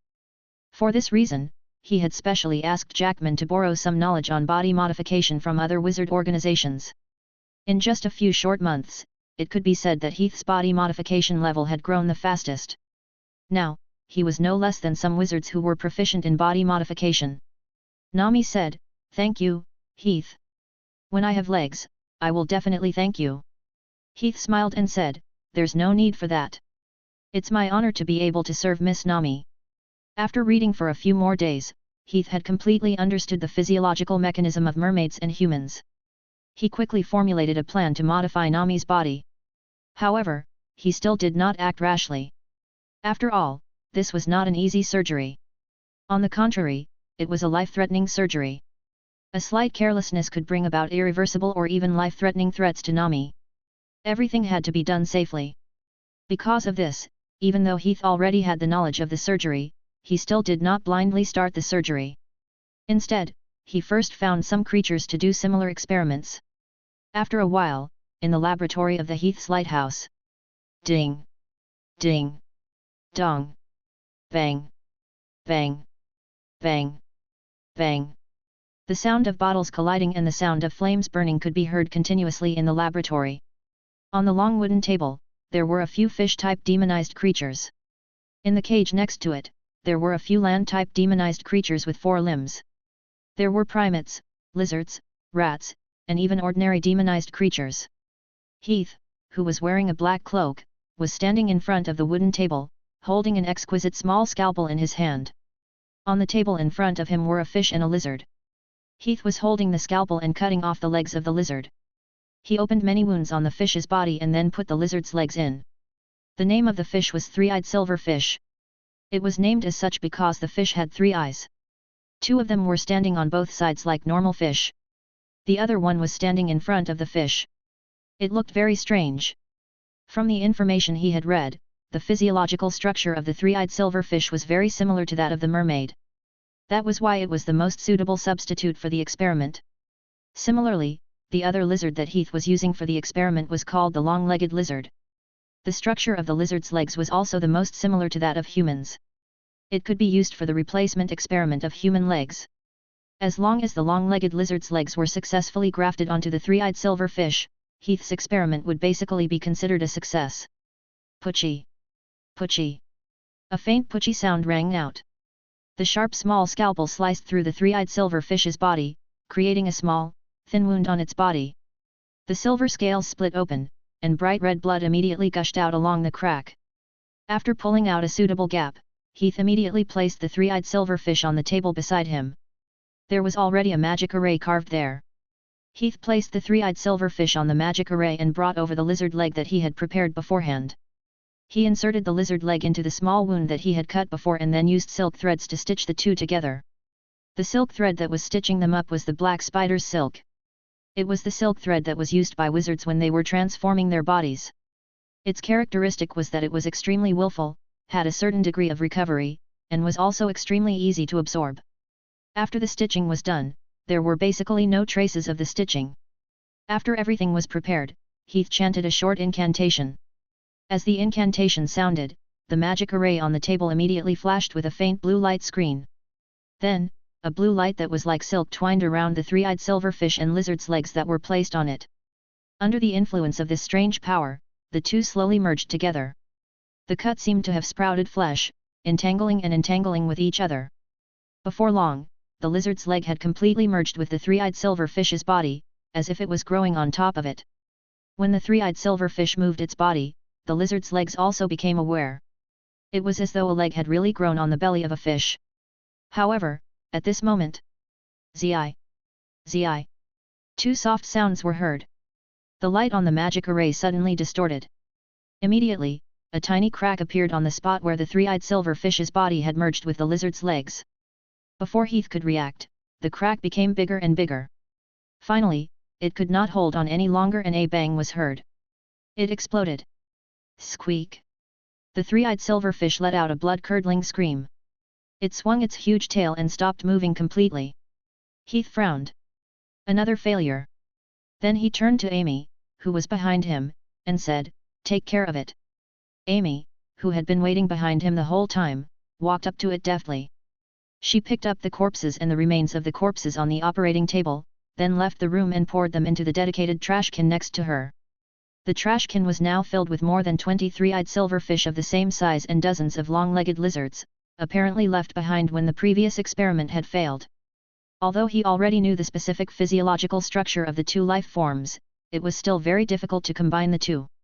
Heath had experimented with them countless times over the past few days. No matter how smooth the start seemed, it always ended in failure. What went wrong? Heath rubbed his chin and thought carefully. After a short while, Amy had finished dealing with them. She went back to her room and began to clean up the blood and debris on the experiment table. As an apprentice, she knew very well what her identity was at this time. These days, thanks to Amy's help, Heath had been able to save a lot of trouble. After a while, the lab was back to normal. Amy bowed and said, "I'm done, teacher." Heath nodded and said, "Okay." Then he took out a notebook and recorded all the data of the previous experiments on it. This was Heath's habit. After every experiment, regardless of whether it was successful or not, regardless of the reason for the failure of the experiment. Anyway, he first recorded the necessary data on it, then slowly used the data to deduce the reason and think about the next step. Chapter 372. After recording the data, Heath repeated the deduction several times. After confirming that there were no problems, he stood in front of the experiment table again. "Materials," Heath said. Amy said, "Yes, teacher." Then there was a clatter. Another fresh three-eyed silverfish was placed on the experiment table, followed by another long-legged lizard. After taking out the long-legged lizard, Amy took out a small knife and skillfully took off the legs of the long-legged lizard and handed them to Heath. After so many experiments, she was already very familiar with the technique of taking off the legs of the long-legged lizard, so Heath let her participate in the experiment. Amy was responsible for taking off the legs of the long-legged lizard. The three-eyed silverfish and the long-legged lizard were ready for the two important experimental materials. Heath began another experiment. The experiment was still not going well. There was a problem when it came to the suturing step.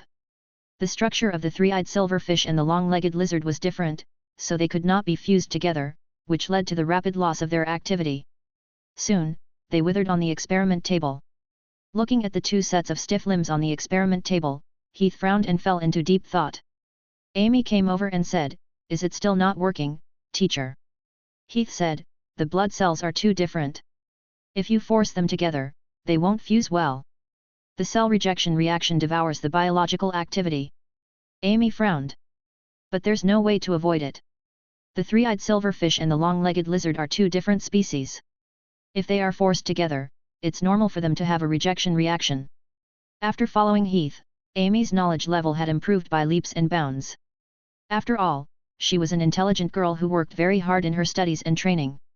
In the past, it had only been because she didn't have a teacher to teach her and didn't have sufficient resources to practice. Now that she had a teacher, her strength had improved by leaps and bounds. Heath sighed.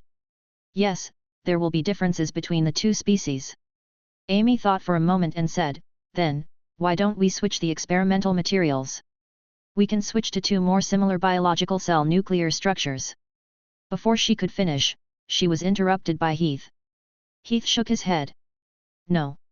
The original intention of this experiment is to modify the body of Nami for a double leg transplant in the future. The nuclei of the three-eyed silverfish and the long-legged lizard are close to mermaids and human legs. If we replace them with other species rashly, it will be of little or no help to our final experiment." Amy opened her mouth but couldn't say anything. With her limited knowledge, she couldn't give a better suggestion. She couldn't help but ask, "Then, what should we do, teacher?" Heath said, "Let's try again. If it doesn't work, maybe I'll have to go on a long trip." There was a material that could change the structure and characteristics of a biological cell nucleus. Heath had read about it in an ancient wizard book, but the region where this material was located was far away. Moreover, there was still a certain degree of danger for him at the moment. Heath didn't really want to go to that place to collect it. "All right, prepare the materials." "Yes." The experiment continued until the end. In the next few days, Heath stayed in the laboratory to conduct experiments. Unfortunately, the results of the experiments were not satisfactory. Basically, every time he reached the stage of cell fusion, he would fail. After repeated failures, Heath had to seriously consider the previous question. Should he go and collect the required materials? A few days later, in the small courtyard of Heath's lighthouse in Golden Harbor Town. Hoo-hoo! Hoo-hoo! In the courtyard, the sound of rushing wind could be heard one after another. A tall and straight youth was holding a cross-shaped sword and repeatedly waving it in the courtyard. The sharp blade tore through the air, creating sword flowers one after another in the air. Heath, who was dressed in a black monk's robe, stood in the courtyard. He stood at the side with his hands clasped behind his back, watching the youth brandishing his sword. From time to time, he would give some pointers. Stop! Raise your arms a little higher here. Is that so, teacher? That's right. Bend your elbows a little and put some strength into your wrists. Concentrate your strength on one point. Yes, teacher. The youth practicing the sword was none other than Eric, the student who Heath had taught after he started to live in Golden Harbor Town. Perhaps it was because he practiced the sword, but Eric had grown very fast. He was now 1.78 meters tall. Although he was only 14 or 15 years old, he looked very mature. His tall and handsome appearance with his gradually mature outline, coupled with the heroic temperament brought about by practicing the sword, made him popular among the girls in this generation. Not bad, already very good. In terms of basic swordsmanship skills, you are not much worse than me. In addition to the growth of his body, his progress in swordsmanship was also very outstanding. In just a few short years, Eric had already learned almost everything that Heath had taught him. He had already done very well in the basic swordsmanship training. Even if Heath was strict, he would not be able to find any flaws. It had to be said that in terms of knight training, his judgment was not wrong. Eric was indeed very talented. Thank you, teacher, for your praise. Putting away his cross sword, Eric lowered his head and spoke gratefully. Heath raised his eyebrows and asked curiously, did something happen? He could see that Eric seemed to have something on his mind today. Eric immediately perked up. No, nothing, teacher. Heath said, from the moment you started practicing your swordsmanship, I felt that you don't seem to be in a good state today. You're not like the usual you. I think that you must have something on your mind. Eric was silent for a moment and did not say anything. Heath said, all right. If you don't want to say it, then forget it. Eric hesitated for a moment before finally opening his mouth. He suddenly asked, teacher. Do you think that I can really advance to a knight? Heath was stunned. Why would you ask such a question? This was obviously a meaningless question. After all, with Eric's outstanding talent, as long as he did not give up halfway or there were any major changes, advancing to a knight was a sure thing. Usually, Heath had told him more than once that he would become a knight sooner or later. It was because of this that Heath could not understand why he would suddenly ask such a question.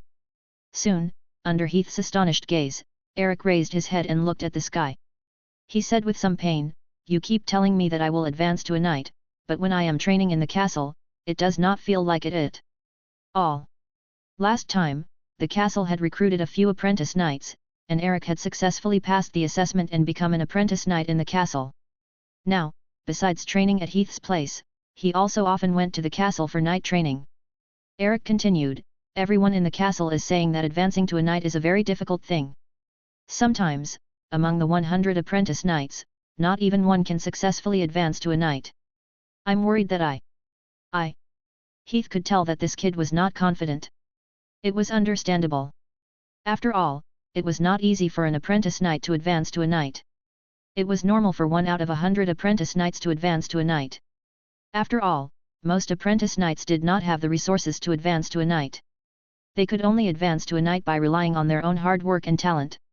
Everyone could put in their hard work, but talents were not something that everyone could have. Most people would not be able to use the energy of self-torture to undergo hellish training. Of course, the number of apprentice knights who could really advance to a knight was very limited. However, this did not include Eric. In Heath's opinion, Eric was already outstanding enough. In addition, he also had the talent. Even if he lacked resources, as long as he kept on training, he would advance to a knight sooner or later. Even from what Heath felt, it should not be too long before he advanced to a knight. Unfortunately, Eric did not think so. He sighed softly. He said in distress, if it's a nobleman apprentice knight, even if they can't advance to a knight, they can still return to the family's castle and farm. But if commoners like us can't advance to a knight, then we can only be driven out of the castle. Heath asked, what? After enjoying the wonderful life in the castle for a few days, you don't want to go back to the past? Eric quickly shook his head. No, it's not like that, teacher. Heath asked, then what is it? Eric said, I just... He looked at the cross-shaped sword in his hand and sighed softly. I just really don't want to put down the cross-shaped sword in my hand. As an apprentice knight in the castle, as long as he stayed in the castle to train as a knight, his 3 meals a day and various daily necessities would be met by the castle. The apprentice knights only needed to focus on the knight training. However, once he left the castle, Eric had to consider his own livelihood. Once he threw himself into life, it would be difficult for him to spare the energy to train as a knight. Heath asked, do you really like knights? Eric nodded heavily. As much as my life. Heath said, if that's the case, why are you thinking so much? If you can practice the sword in the castle, can't you practice the sword when you're chased out of the castle in the future? Can't you practice the sword when you're hiding in the mountains? Think carefully. Do you want the cross sword or the wealth behind the cross sword? Eric was stunned. He stared at the cross-shaped sword in his hand and thought seriously for a while. Then he nodded heavily. I understand, teacher. After a pause, he raised his sword and said in a more serious tone, I will put more effort into practicing the sword. Even if I can't advance to a knight and am driven out of the castle, I will not give up on the path of a knight. At most, I will become a wandering knight in the future and find something to support myself. As long as I can continue to practice the sword, that will be enough. Heath nodded in gratification. It's great that you have such thoughts. After saying that, he looked up at the sky. Before he knew it, the sun had already passed overhead and was gradually heading west. It was already afternoon. Heath said, time flies. Let's call it a day. Let's go in and have some tea and snacks. Eric was stunned. Ah! That's it for today. He had wanted to practice for a while. Heath smiled. It's good to persevere, but you need to combine work and rest. It's time for afternoon tea. Let's go eat and rest for a while. Eric said, then, okay. He followed Heath back to the small house under the lighthouse. Heath shouted at Amy, who was cleaning, Amy, prepare some tea and snacks for us. Take one of the apples in the room and give it to Eric. Remember to peel it. Amy put down her feather duster and said, yes, teacher. With that, Amy went back to the cabin. As a wizard who had mastered magic, she could do things by herself when Heath didn't want to, and she could move much faster than ordinary people. Amy came back again with a big wooden tray in her hand. There was a set of exquisite silver tea set, some fine desserts, and an apple that had been peeled and sliced. Miss Amy, Eric said. Amy smiled. Knight Eric, are you here for sword practice today? Eric scratched his hair shyly. I'm not a knight yet. I'm just an apprentice knight. You, don't say that. Amy said, eat. You'll become a knight soon. Eric quickly said, thank you for your blessing. Amy put the plate of food on the table. Heath took 2 sips of tea and pushed the small plate of cut apples to Eric. Heath said, try it. This is an apple I brought from my hometown. It tastes different from the ones you've eaten before. After a pause, he pretended to smile mysteriously and said, maybe it can bring you good luck and help you advance to a knight. Eric scratched his hair and laughed dryly. Ha, ha.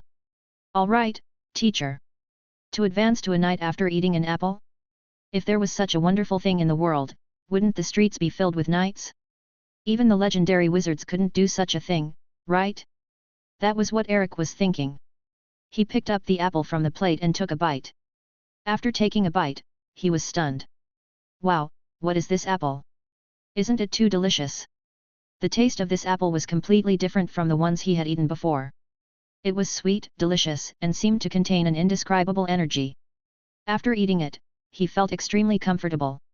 Heath smiled and said, of course. It's apples from my hometown. At the same time, in the kitchen's trash can, circles of apple skins were thrown in the corner. These apple skins were all golden. Chapter 373. At this moment, Heath asked Amy to prepare and specially serve the apple for Eric to eat. Of course, the apple was not an ordinary apple. It was the apple that every apprentice knight flocked to. It was the golden apple that had a huge effect on apprentice knights advancing to knights. Since he had decided to help Eric with his knight training, Heath would certainly prepare everything. He had already prepared the golden apple a long time ago. The reason why he had not taken it out for Eric was because he hoped that he could develop a good training habit. There were too many mystical materials in this world. Many of them could bring great help in knight training. These materials could make a shortcut in knight training, such as the golden apple. However, these materials required a large number of resources to exchange for. Even if Heath could help Eric by staying here, he would have to leave sooner or later. Once he left, Eric would no longer have the cultivation resources he provided. He would develop the habit of using resources to improve his strength.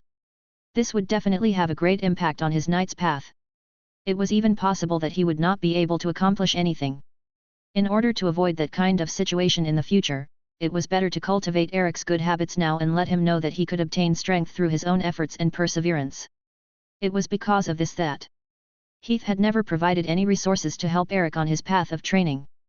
Otherwise, with his strength as an intermediate-level wizard, not to mention an outstanding apprentice knight like Eric, even giving an ordinary person the strength of a knight would be a piece of cake for him.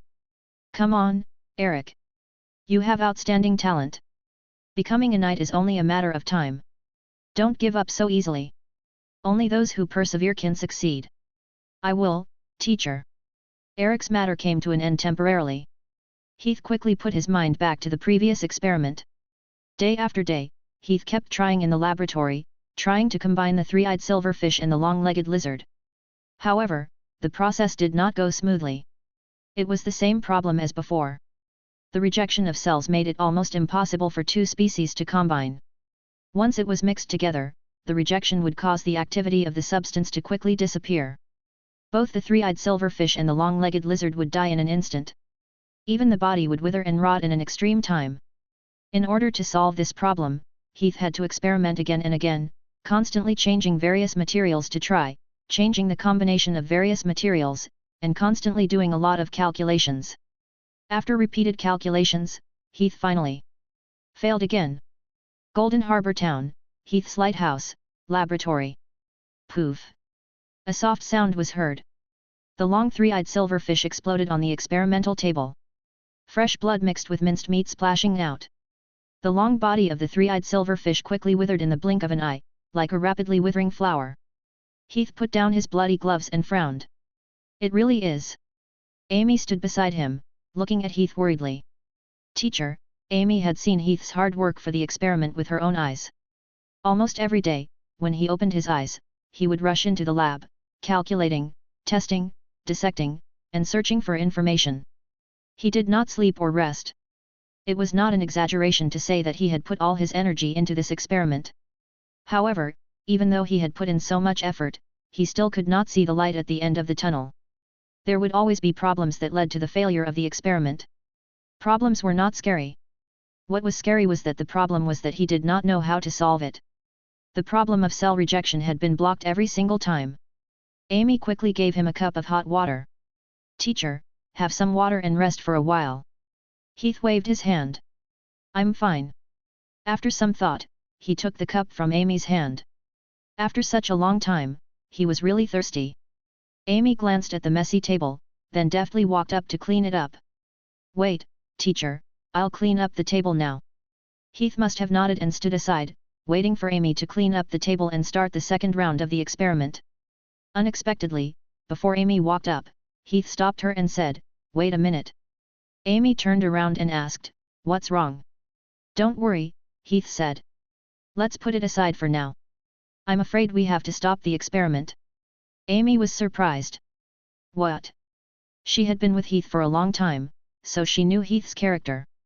After so long, Heath was definitely not a person who would give up easily. No matter how difficult the situation was, as long as he persisted in his heart, he would try his best. But now, was it because this experiment had dealt too much of a blow to her teacher? Amy couldn't help but say, Teacher, don't worry. We'll succeed. This failure is nothing. Let me think. Maybe it's because the medicine is too strong. Maybe we can change it to rootless fruit. Heath was stunned. He glanced at Amy, who was trying to persuade him, and quickly understood what she meant. He couldn't help but laugh. Hey, little girl, is it your turn to comfort your teacher? Hearing Heath's laughter, Amy was a little relieved. She quickly asked, Teacher, are you okay? Heath said, Of course I'm okay. I'm not that weak. A weak person couldn't become an intermediate level wizard, right? Amy said, Then why did you suddenly stop the experiment? Heath said matter-of-factly, There's a problem with the experiment method. If we continue the experiment, there won't be any progress. If we don't stop the experiment, are we still wasting time here? Amy was relieved. I see, Amy asked, So, now we... Heath touched his chin and said, I might have to go on a trip to look for some materials. Amy asked, Is it about this experiment? Heath nodded. Yes. We can't complete this experiment with the current material mix. To complete it successfully, we have to find some special materials. We have to go on a long trip. Amy said, So you're going to... Underground, Heath said. Amy was surprised. Underground. Heath nodded. I read about it in a book. There's a fruit called the rebirth fruit. This fruit has incredible energy. It can reverse the rejection of different substances and combine them. If we use this fruit to make potions, we can solve the problem of rejection in our experiment. Amy suddenly understood. I see. So the underground you're going to is the place where these fruits grow. Heath nodded. The rebirth fruit is an underground magic material. It only grows underground. I have to go to the underground world to find it. He did as he thought. After telling Amy about it, Heath quickly began his new journey. The destination of this journey was no other place. It was the place in the wizard world that was second only to the sea in terms of mystery. Underground. A few days later, at Golden Harbor Town, at the dock. Standing on the dock, Heath was saying goodbye to Amy. Heath said, Let's stop here. Go back early and take care of Nami. If you run into any trouble, contact Jackman with the conch. I've told him in advance to help if there are any problems. Amy said, Okay, teacher. After a pause, she said reluctantly, Then you must come back early. Amy is still waiting for you in the lighthouse. Although they hadn't spent much time together, Amy had become very dependent on Heath. After all, she had been living a hard life since she started to become a wizard. She had to work hard every day for a small number of training resources. She had to get up early, sleep late, and live like a slave. Since she met Heath, Amy's life had become much easier. She didn't need to do a lot of work every day. She only needed to take care of Heath's food and living in the castle. Although participating in Heath's experiments was a bit harder, she was deeply involved in it. She could learn a lot from it and it would be of great help to her advancement in the future. She had participated in the experiments of other wizards before, but she only did some marginal work in the experiments and didn't learn anything. She had only been a free labor force for wizards. Now, she was reluctant to part with Heath in her life. Heath was a head taller than Amy. He reached out and messed up Amy's hair. Don't worry, I'll be back. After saying goodbye, Heath turned around and boarded the sailboat. It was not an easy task to go underground. He needed to go through the passage between the underground and the land. One of the passages was in the Black Forest. In other words, Heath had to go to the Black Forest first. On the deck, Heath looked around. It was an ordinary three-masted sailboat. The cabin on the deck had a total of 2 floors. On the spacious deck, there were many large wooden barrels. Sailors in sailor suits were busy on the deck. On the side of the deck, there was a badge of the sailboat, which stated the family of the sailboat and its origin. This was a sailboat, and it needed to go to Shabby town on the west side of the Gold Coast to carry the goods back. Shabby town was the town closest to the Black Forest in this area. Although Heath had another personal wizard ship, it required a lot of magic stones to drive the wizard ship. He did not have a particularly strong time demand, so there was no need to waste the magic stones. It was okay to hitch a ride occasionally. Hurry up and clean the deck. We have to set off before the sun rises. Otherwise, we won't be able to feel the crescent reef at sunset. Do you all want to spend the night on the sea? Yes, Captain. A loud man's voice sounded. On the deck, a man wearing a button-down gown with 2 small whiskers was directing the sailors on the deck. This was the captain of the sailboat, Chuck. When he saw Heath come up, Captain Chuck walked over and bowed. "Good morning. Respected Scholar Heath, are you here?" In order to board the sailboat, Heath had paid Captain Chuck a lot of gold coins. In addition, Captain Chuck was also a very traditional captain. He admired those who had knowledge and culture the most. It was not surprising that he was so polite at this time. Heath nodded. "Good morning, Captain." After a brief greeting, he asked, "When do we set off?" Captain Chuck said, "Before the sun rises to the sky, I promise that we will sail into the sea." This is a guarantee of Chuck's reputation. Heath said, "All right then, but it's fine. I'm actually not in a hurry." Captain Chuck smiled and said, "If every passenger can be as easy to communicate with as you, Sir Scholar, that would be great." Heath shrugged and did not continue the conversation. Captain Chuck saw that and did not continue chatting with Heath.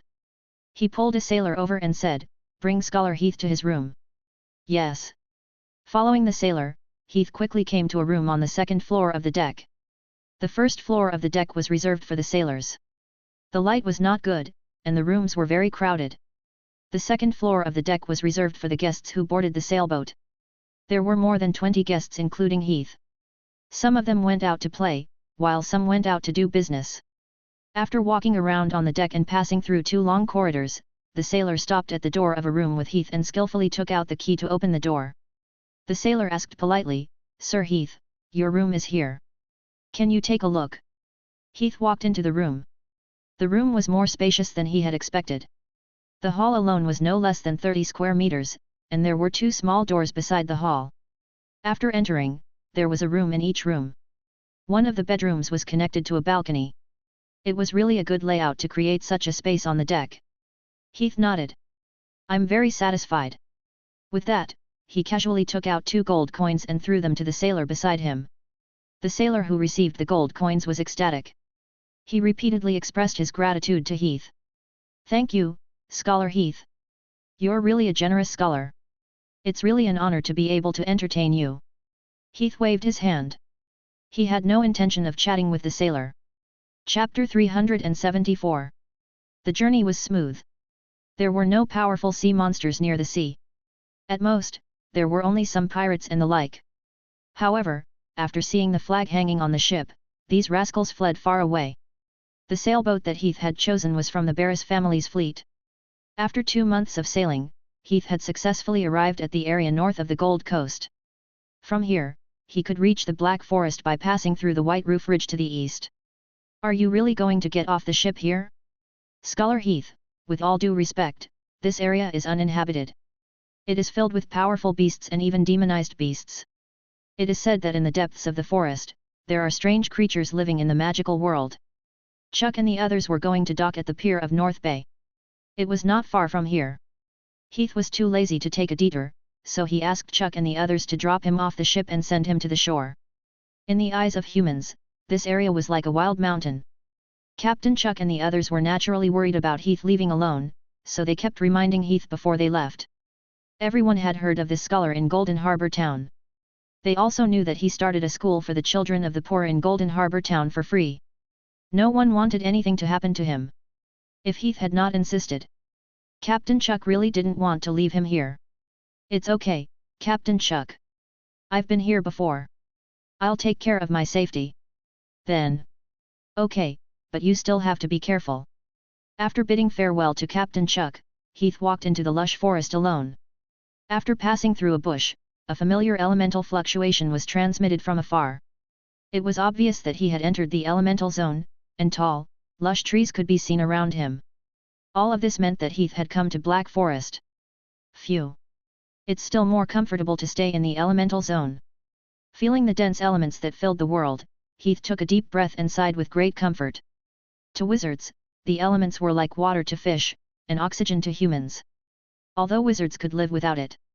However, the feeling of staying in the elemental zone was completely different from the feeling of staying in the gathering place of ordinary humans, just like now. In this elemental zone, one could clearly feel that they were tightly bound by the elements. With every breath, one could feel the elements pouring into the throat, into the chest, filling the internal organs, and then into the spiritual sea. If he opened the system's information bar, he would be able to see it clearly. Beep, extraction successful. Spiritual power increased. Beep, extraction successful. Spiritual power increased. There was no meditation or active extraction, but there was still an increase in spiritual power. Although the amount was not much, there was actually an increase in spiritual power. There were forces that were improving, and this was the elemental region. Of course, this extraction was also very weak. It was far inferior to the gain of a wizard's own spiritual power. It was unrealistic to rely on this method to increase one's strength. However, training in such an area with dense elements was indeed twice the result with half the effort. For such an effect, Heath usually had to stay in a sealed room and use elemental candles and other training resources to achieve it. It was precisely for this reason that the elemental area was the resource area that the wizards fought over. Rustle. At this moment, a slight rustling sound was heard. Heath raised his eyebrows and looked in a direction. It was a shrub not far away. The shrub was very sparse. One could see the scene behind it at a glance. Behind it was an empty space. There was nothing on the empty space. The rustling sound just now seemed to be made by a gentle breeze passing through the shrub, but the strange thing was that there was no breeze just now. If it was an ordinary wizard, they might not be able to figure out what was going on.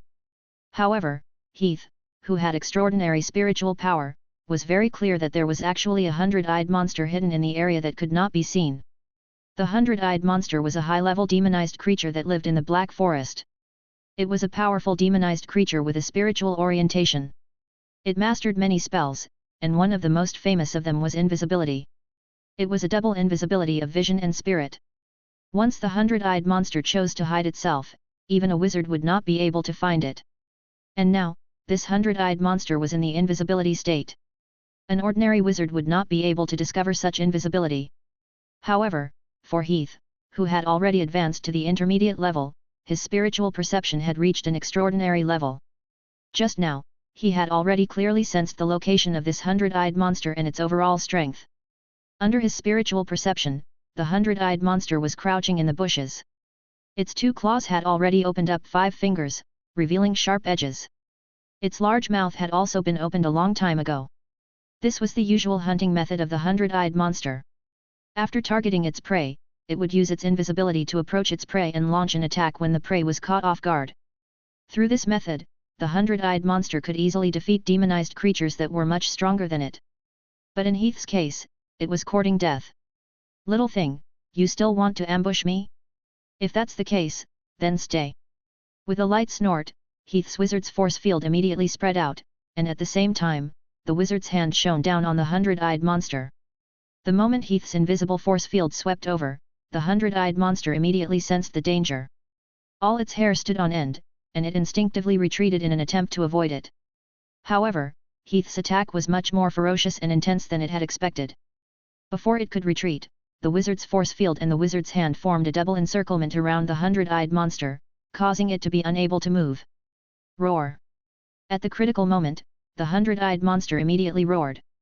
Its entire body exploded with golden light, and its huge body was removed from its invisible state and exposed to the forest. It was a monster that was more than 5 meters tall. Its appearance was similar to that of a bear, but its head was covered with densely packed eyes, making people feel goosebumps. At this moment, these eyes lit up with beams of light. These beams of light hit Heath's wizard's force field. The moment the two came into contact, the space caused waves of ripples. The entire space began to distort. Under the effect of this distorted force field, the 100-eyed monster's body, which had been stuck in the air like glue, began to loosen bit by bit.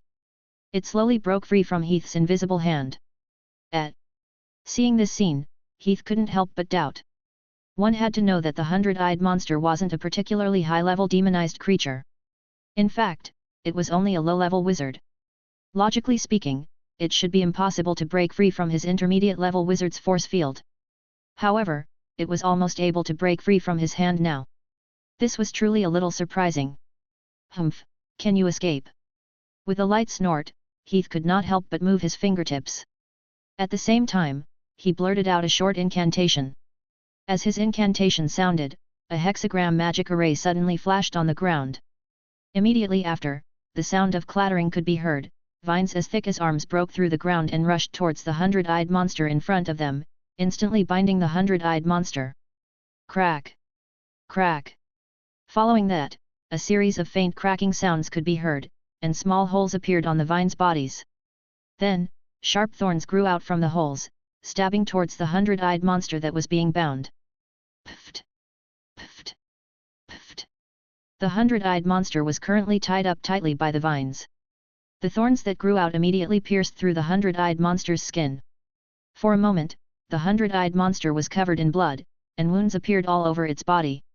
Aoo! The hundred-eyed monster cried out in pain as it was stabbed. It quickly began to twist violently, trying to break free from Heath's spell. However, it was so easy to break free from Heath's vines. This was a high-level spell, entanglement of thorns. The more the hundred-eyed monster struggled, the tighter the thorns became. Before the hundred-eyed monster could break free, a loud and clear sound was heard in the forest. Clang! A metallic sound was heard. Heath pulled out his red demon greatsword and appeared in front of the hundred-eyed monster in a flash. He wielded the red demon greatsword and slashed at the hundred-eyed monster. Pu! Pu! Pu! After a few strikes, all of them were aimed at the vital parts of the hundred-eyed monster. In an instant, the center of the hundred-eyed monster was sliced into pieces. The hundred-eyed monster, which was still struggling fiercely, immediately lost its spirit after its center was cut off. Its huge body swayed heavily before it fell heavily to the ground with a rumble. After killing the hundred-eyed monster, Heath immediately squatted down on the ground and examined the hundred-eyed monster. He had always felt that it was a little strange that such a low-level wizard-level demonized creature could actually break free from his spell. After some examination, he quickly found the reason. Golden eyes. He saw a circle of golden patterns around a few of the hundred-eyed monster's eyes. This was the sign that the hundred-eyed monster was about to advance. Although the hundred-eyed monster was only a low-level wizard-level demonized creature, it could still grow into an intermediate-level wizard strength through growth and certain opportunities. The biggest characteristic that represented its evolution was the color of its eyes. The eyes of ordinary hundred-eyed monsters did not have any special color. However, after growing to a certain level, its eyes would be plated with golden patterns and gradually turn golden. Once all of its eyes turned golden, it meant that the hundred-eyed monster had advanced to an intermediate-level wizard-level demonized creature. Although the hundred-eyed monster before him did not have all of its eyes turn golden, 4 or 5 pairs of eyes had also turned golden. This meant that the hundred-eyed monster had already begun to evolve. Tisk tisk, what a pity. After finding out the reason, Heath could not help but feel regretful. One had to know that the most valuable thing on the hundred-eyed monster was its eyes, and the golden eyes were a treasure that was worth tens of thousands of magic stones. After all, the hundred-eyed monster was a rare demonized creature. It was even rarer to be able to advance to the intermediate rank of a wizard. If he had known that it was in the evolution stage, Heath would definitely not have killed it directly. Instead, he would wait for it to complete its evolution before making a move. That would definitely be a considerable income. Forget it, forget it. I don't lack magic stones now anyway. Let's take it back and use it as a material. Shaking his head, Heath erased the regret in his heart. All kinds of things happened in the wizard world, and no one could guarantee that they would never make a mistake. Retracting his thoughts, Heath first tried the system's extraction. Beep, extraction successful. Spiritual power plus 0.3. Beep, extraction successful. Obtained life sequence hundred-eyed monster, dot. Beep, extraction successful. Obtained talent hundred-eyed monster. A series of system notifications sounded, and balls of spiritual power surged into Heath's body. Not only did it fill up the originally depleted magic power, but it also increased the size of his spiritual power. Comfortable. As expected of a demonized creature that is about to advance. Heath could not help but exclaim in admiration. Actually, he had extracted a demonized creature like the hundred-eyed monster before. According to the system's mechanism, a demonized creature that had been extracted before would not be able to be extracted again. Just now, Heath had only attempted to extract it with the mentality of giving it a try. He had not expected that he would succeed in extracting it in such a short time. It should be because this hundred-eyed monster is about to evolve. Previously, the hundred-eyed monster that was extracted was only a low-level wizard strength. Heath estimated that the reason why he was still able to extract attributes from it was probably because this hundred-eyed monster was about to evolve. Demonized creatures and wizards were the same. Every evolution was a fundamental change to the body, and it would change the entire structure of the body. Demonized creatures' changes in this aspect far surpassed that of wizards. After evolution, demonized creatures could even be said to be two completely different types of demonized creatures. In the end, Heath took out a dagger, dug out the densely packed eyes on the head of the 100-eyed monster, and put them into the dimensional pocket. The most valuable and only valuable thing on the 100-eyed monster was its eyes. As for the rest of the body, it was useless, and it didn't taste good to eat. However, after digging out the eyes on the 100-eyed monster's head, small holes were left on its entire head, which looked extremely disgusting. Heath, who had a phobia of density, was particularly uncomfortable.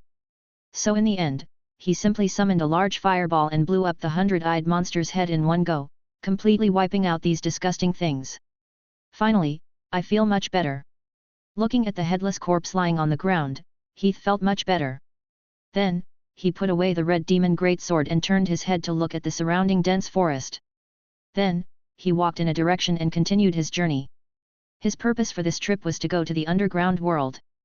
The closest entrance to the underground world was in this black forest. Previously, Heath had retrieved the map of the entire wizard world, knowing where in this black forest one could enter the underground world. Chapter 375. A few days later, in the northeast of the Black Forest, in a barren land. In the northeast of the Black Forest, there was an area that was not very big.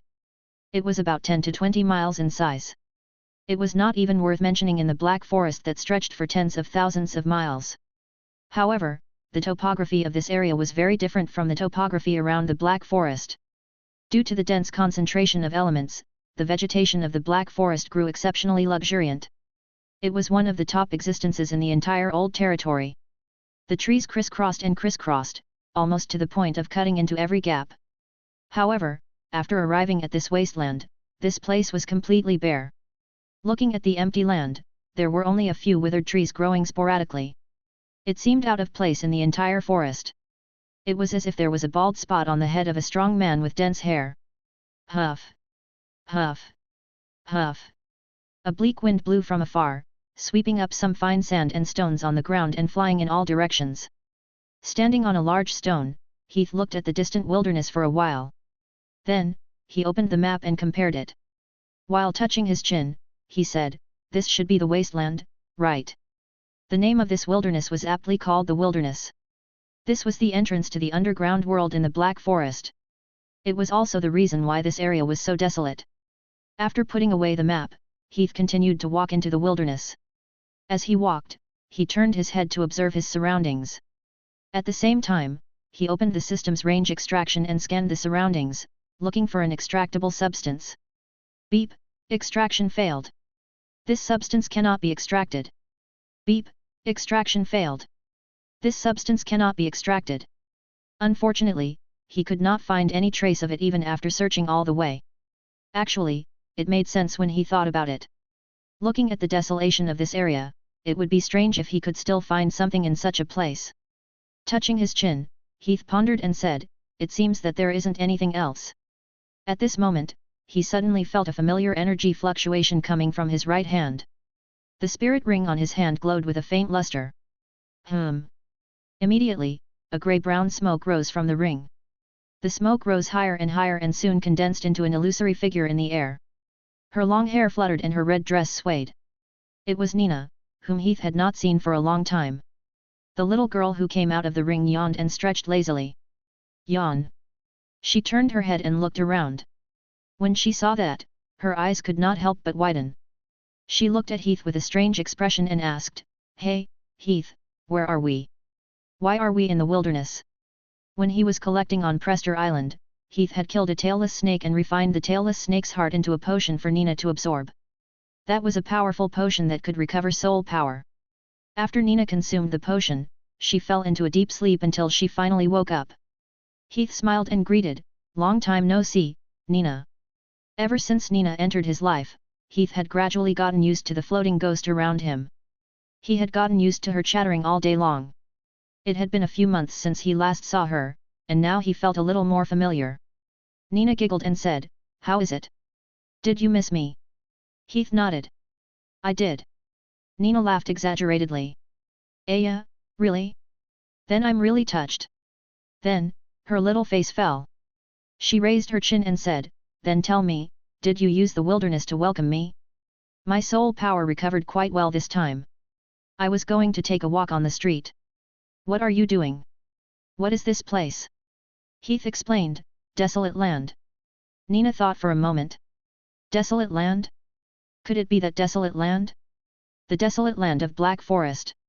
Her eyes widened. Heath nodded. Yes. Nina was surprised. Wow, you came here? Are you preparing to go to the underground world? The Black Forest was one of the entrances to the underground world. This was not a secret in the wizard world. Most wizards could find relevant information in their literature. Nina obviously knew about it. Heath said, yes, I promised to give Nami a pair of legs. I need some magic materials. Only the underground world can provide me with them. Nina said, I see. After a pause, she changed her previous dissatisfaction and raised her fist excitedly.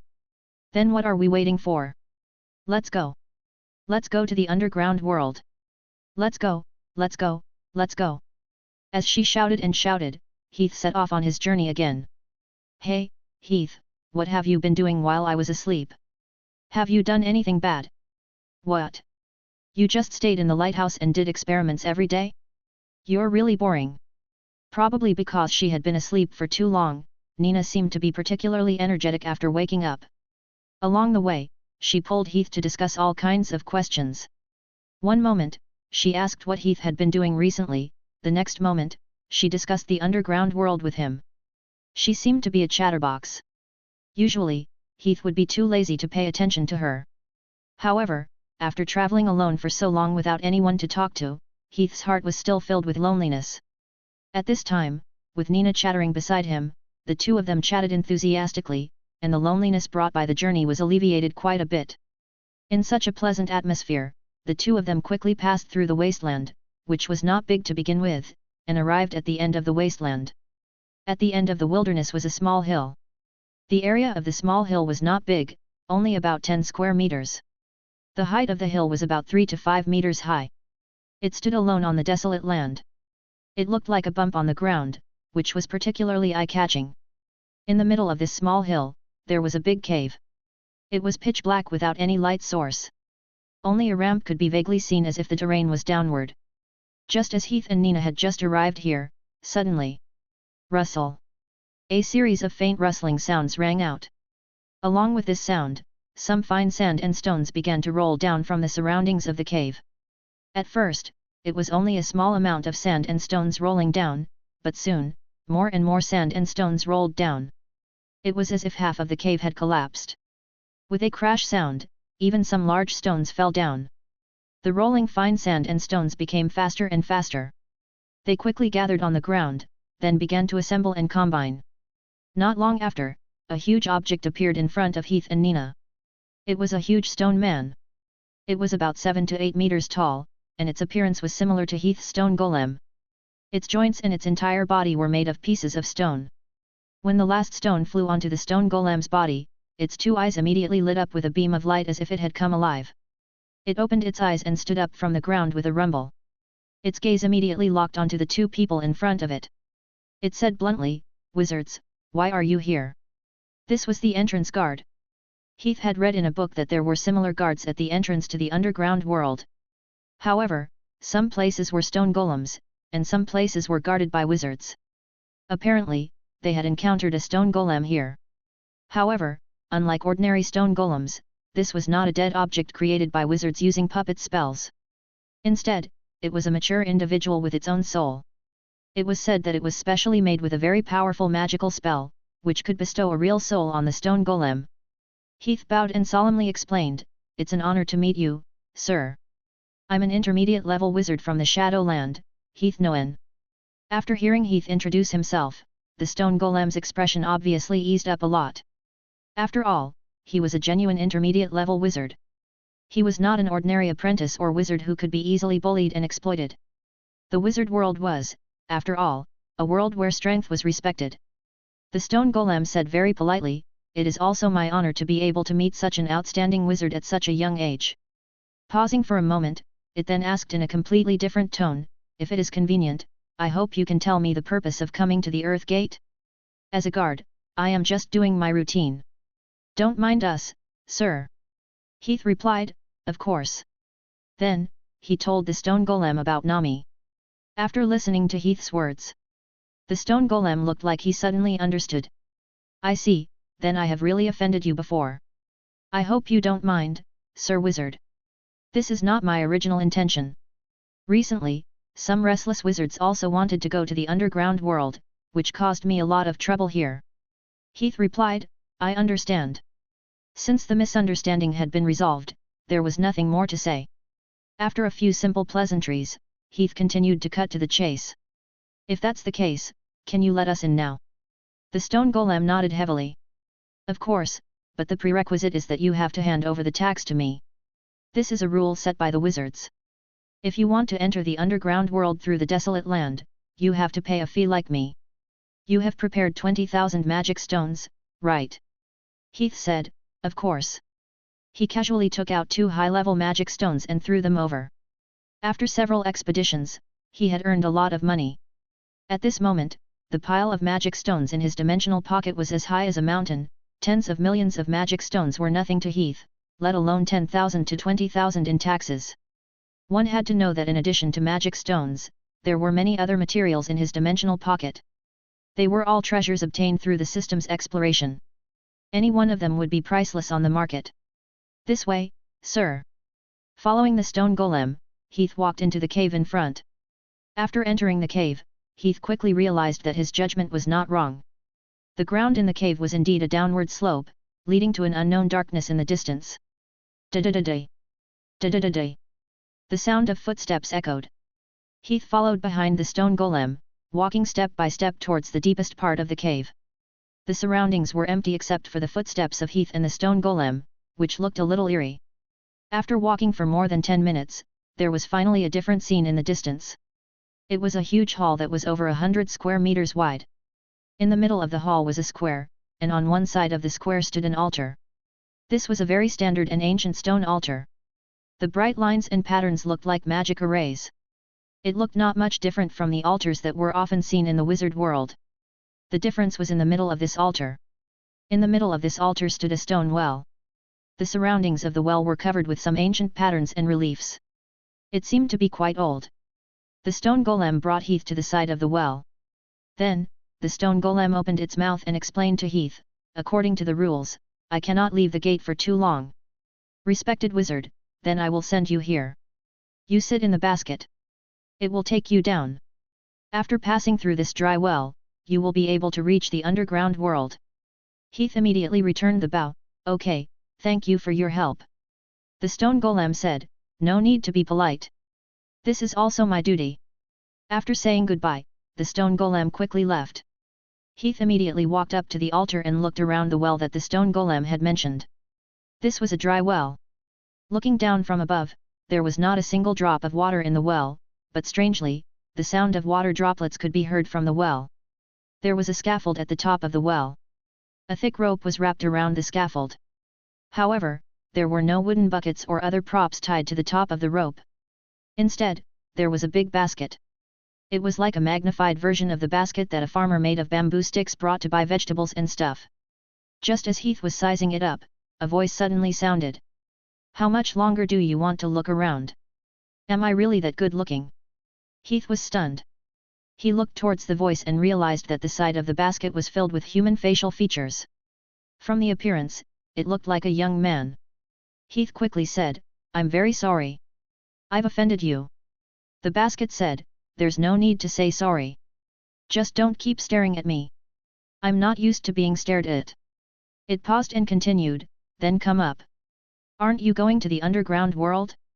I'll bring you." "Of course, I'm not free. You need 3 high-grade magic stones." "Damn, was the magic stones earlier for nothing?" Heath silently complained in his heart.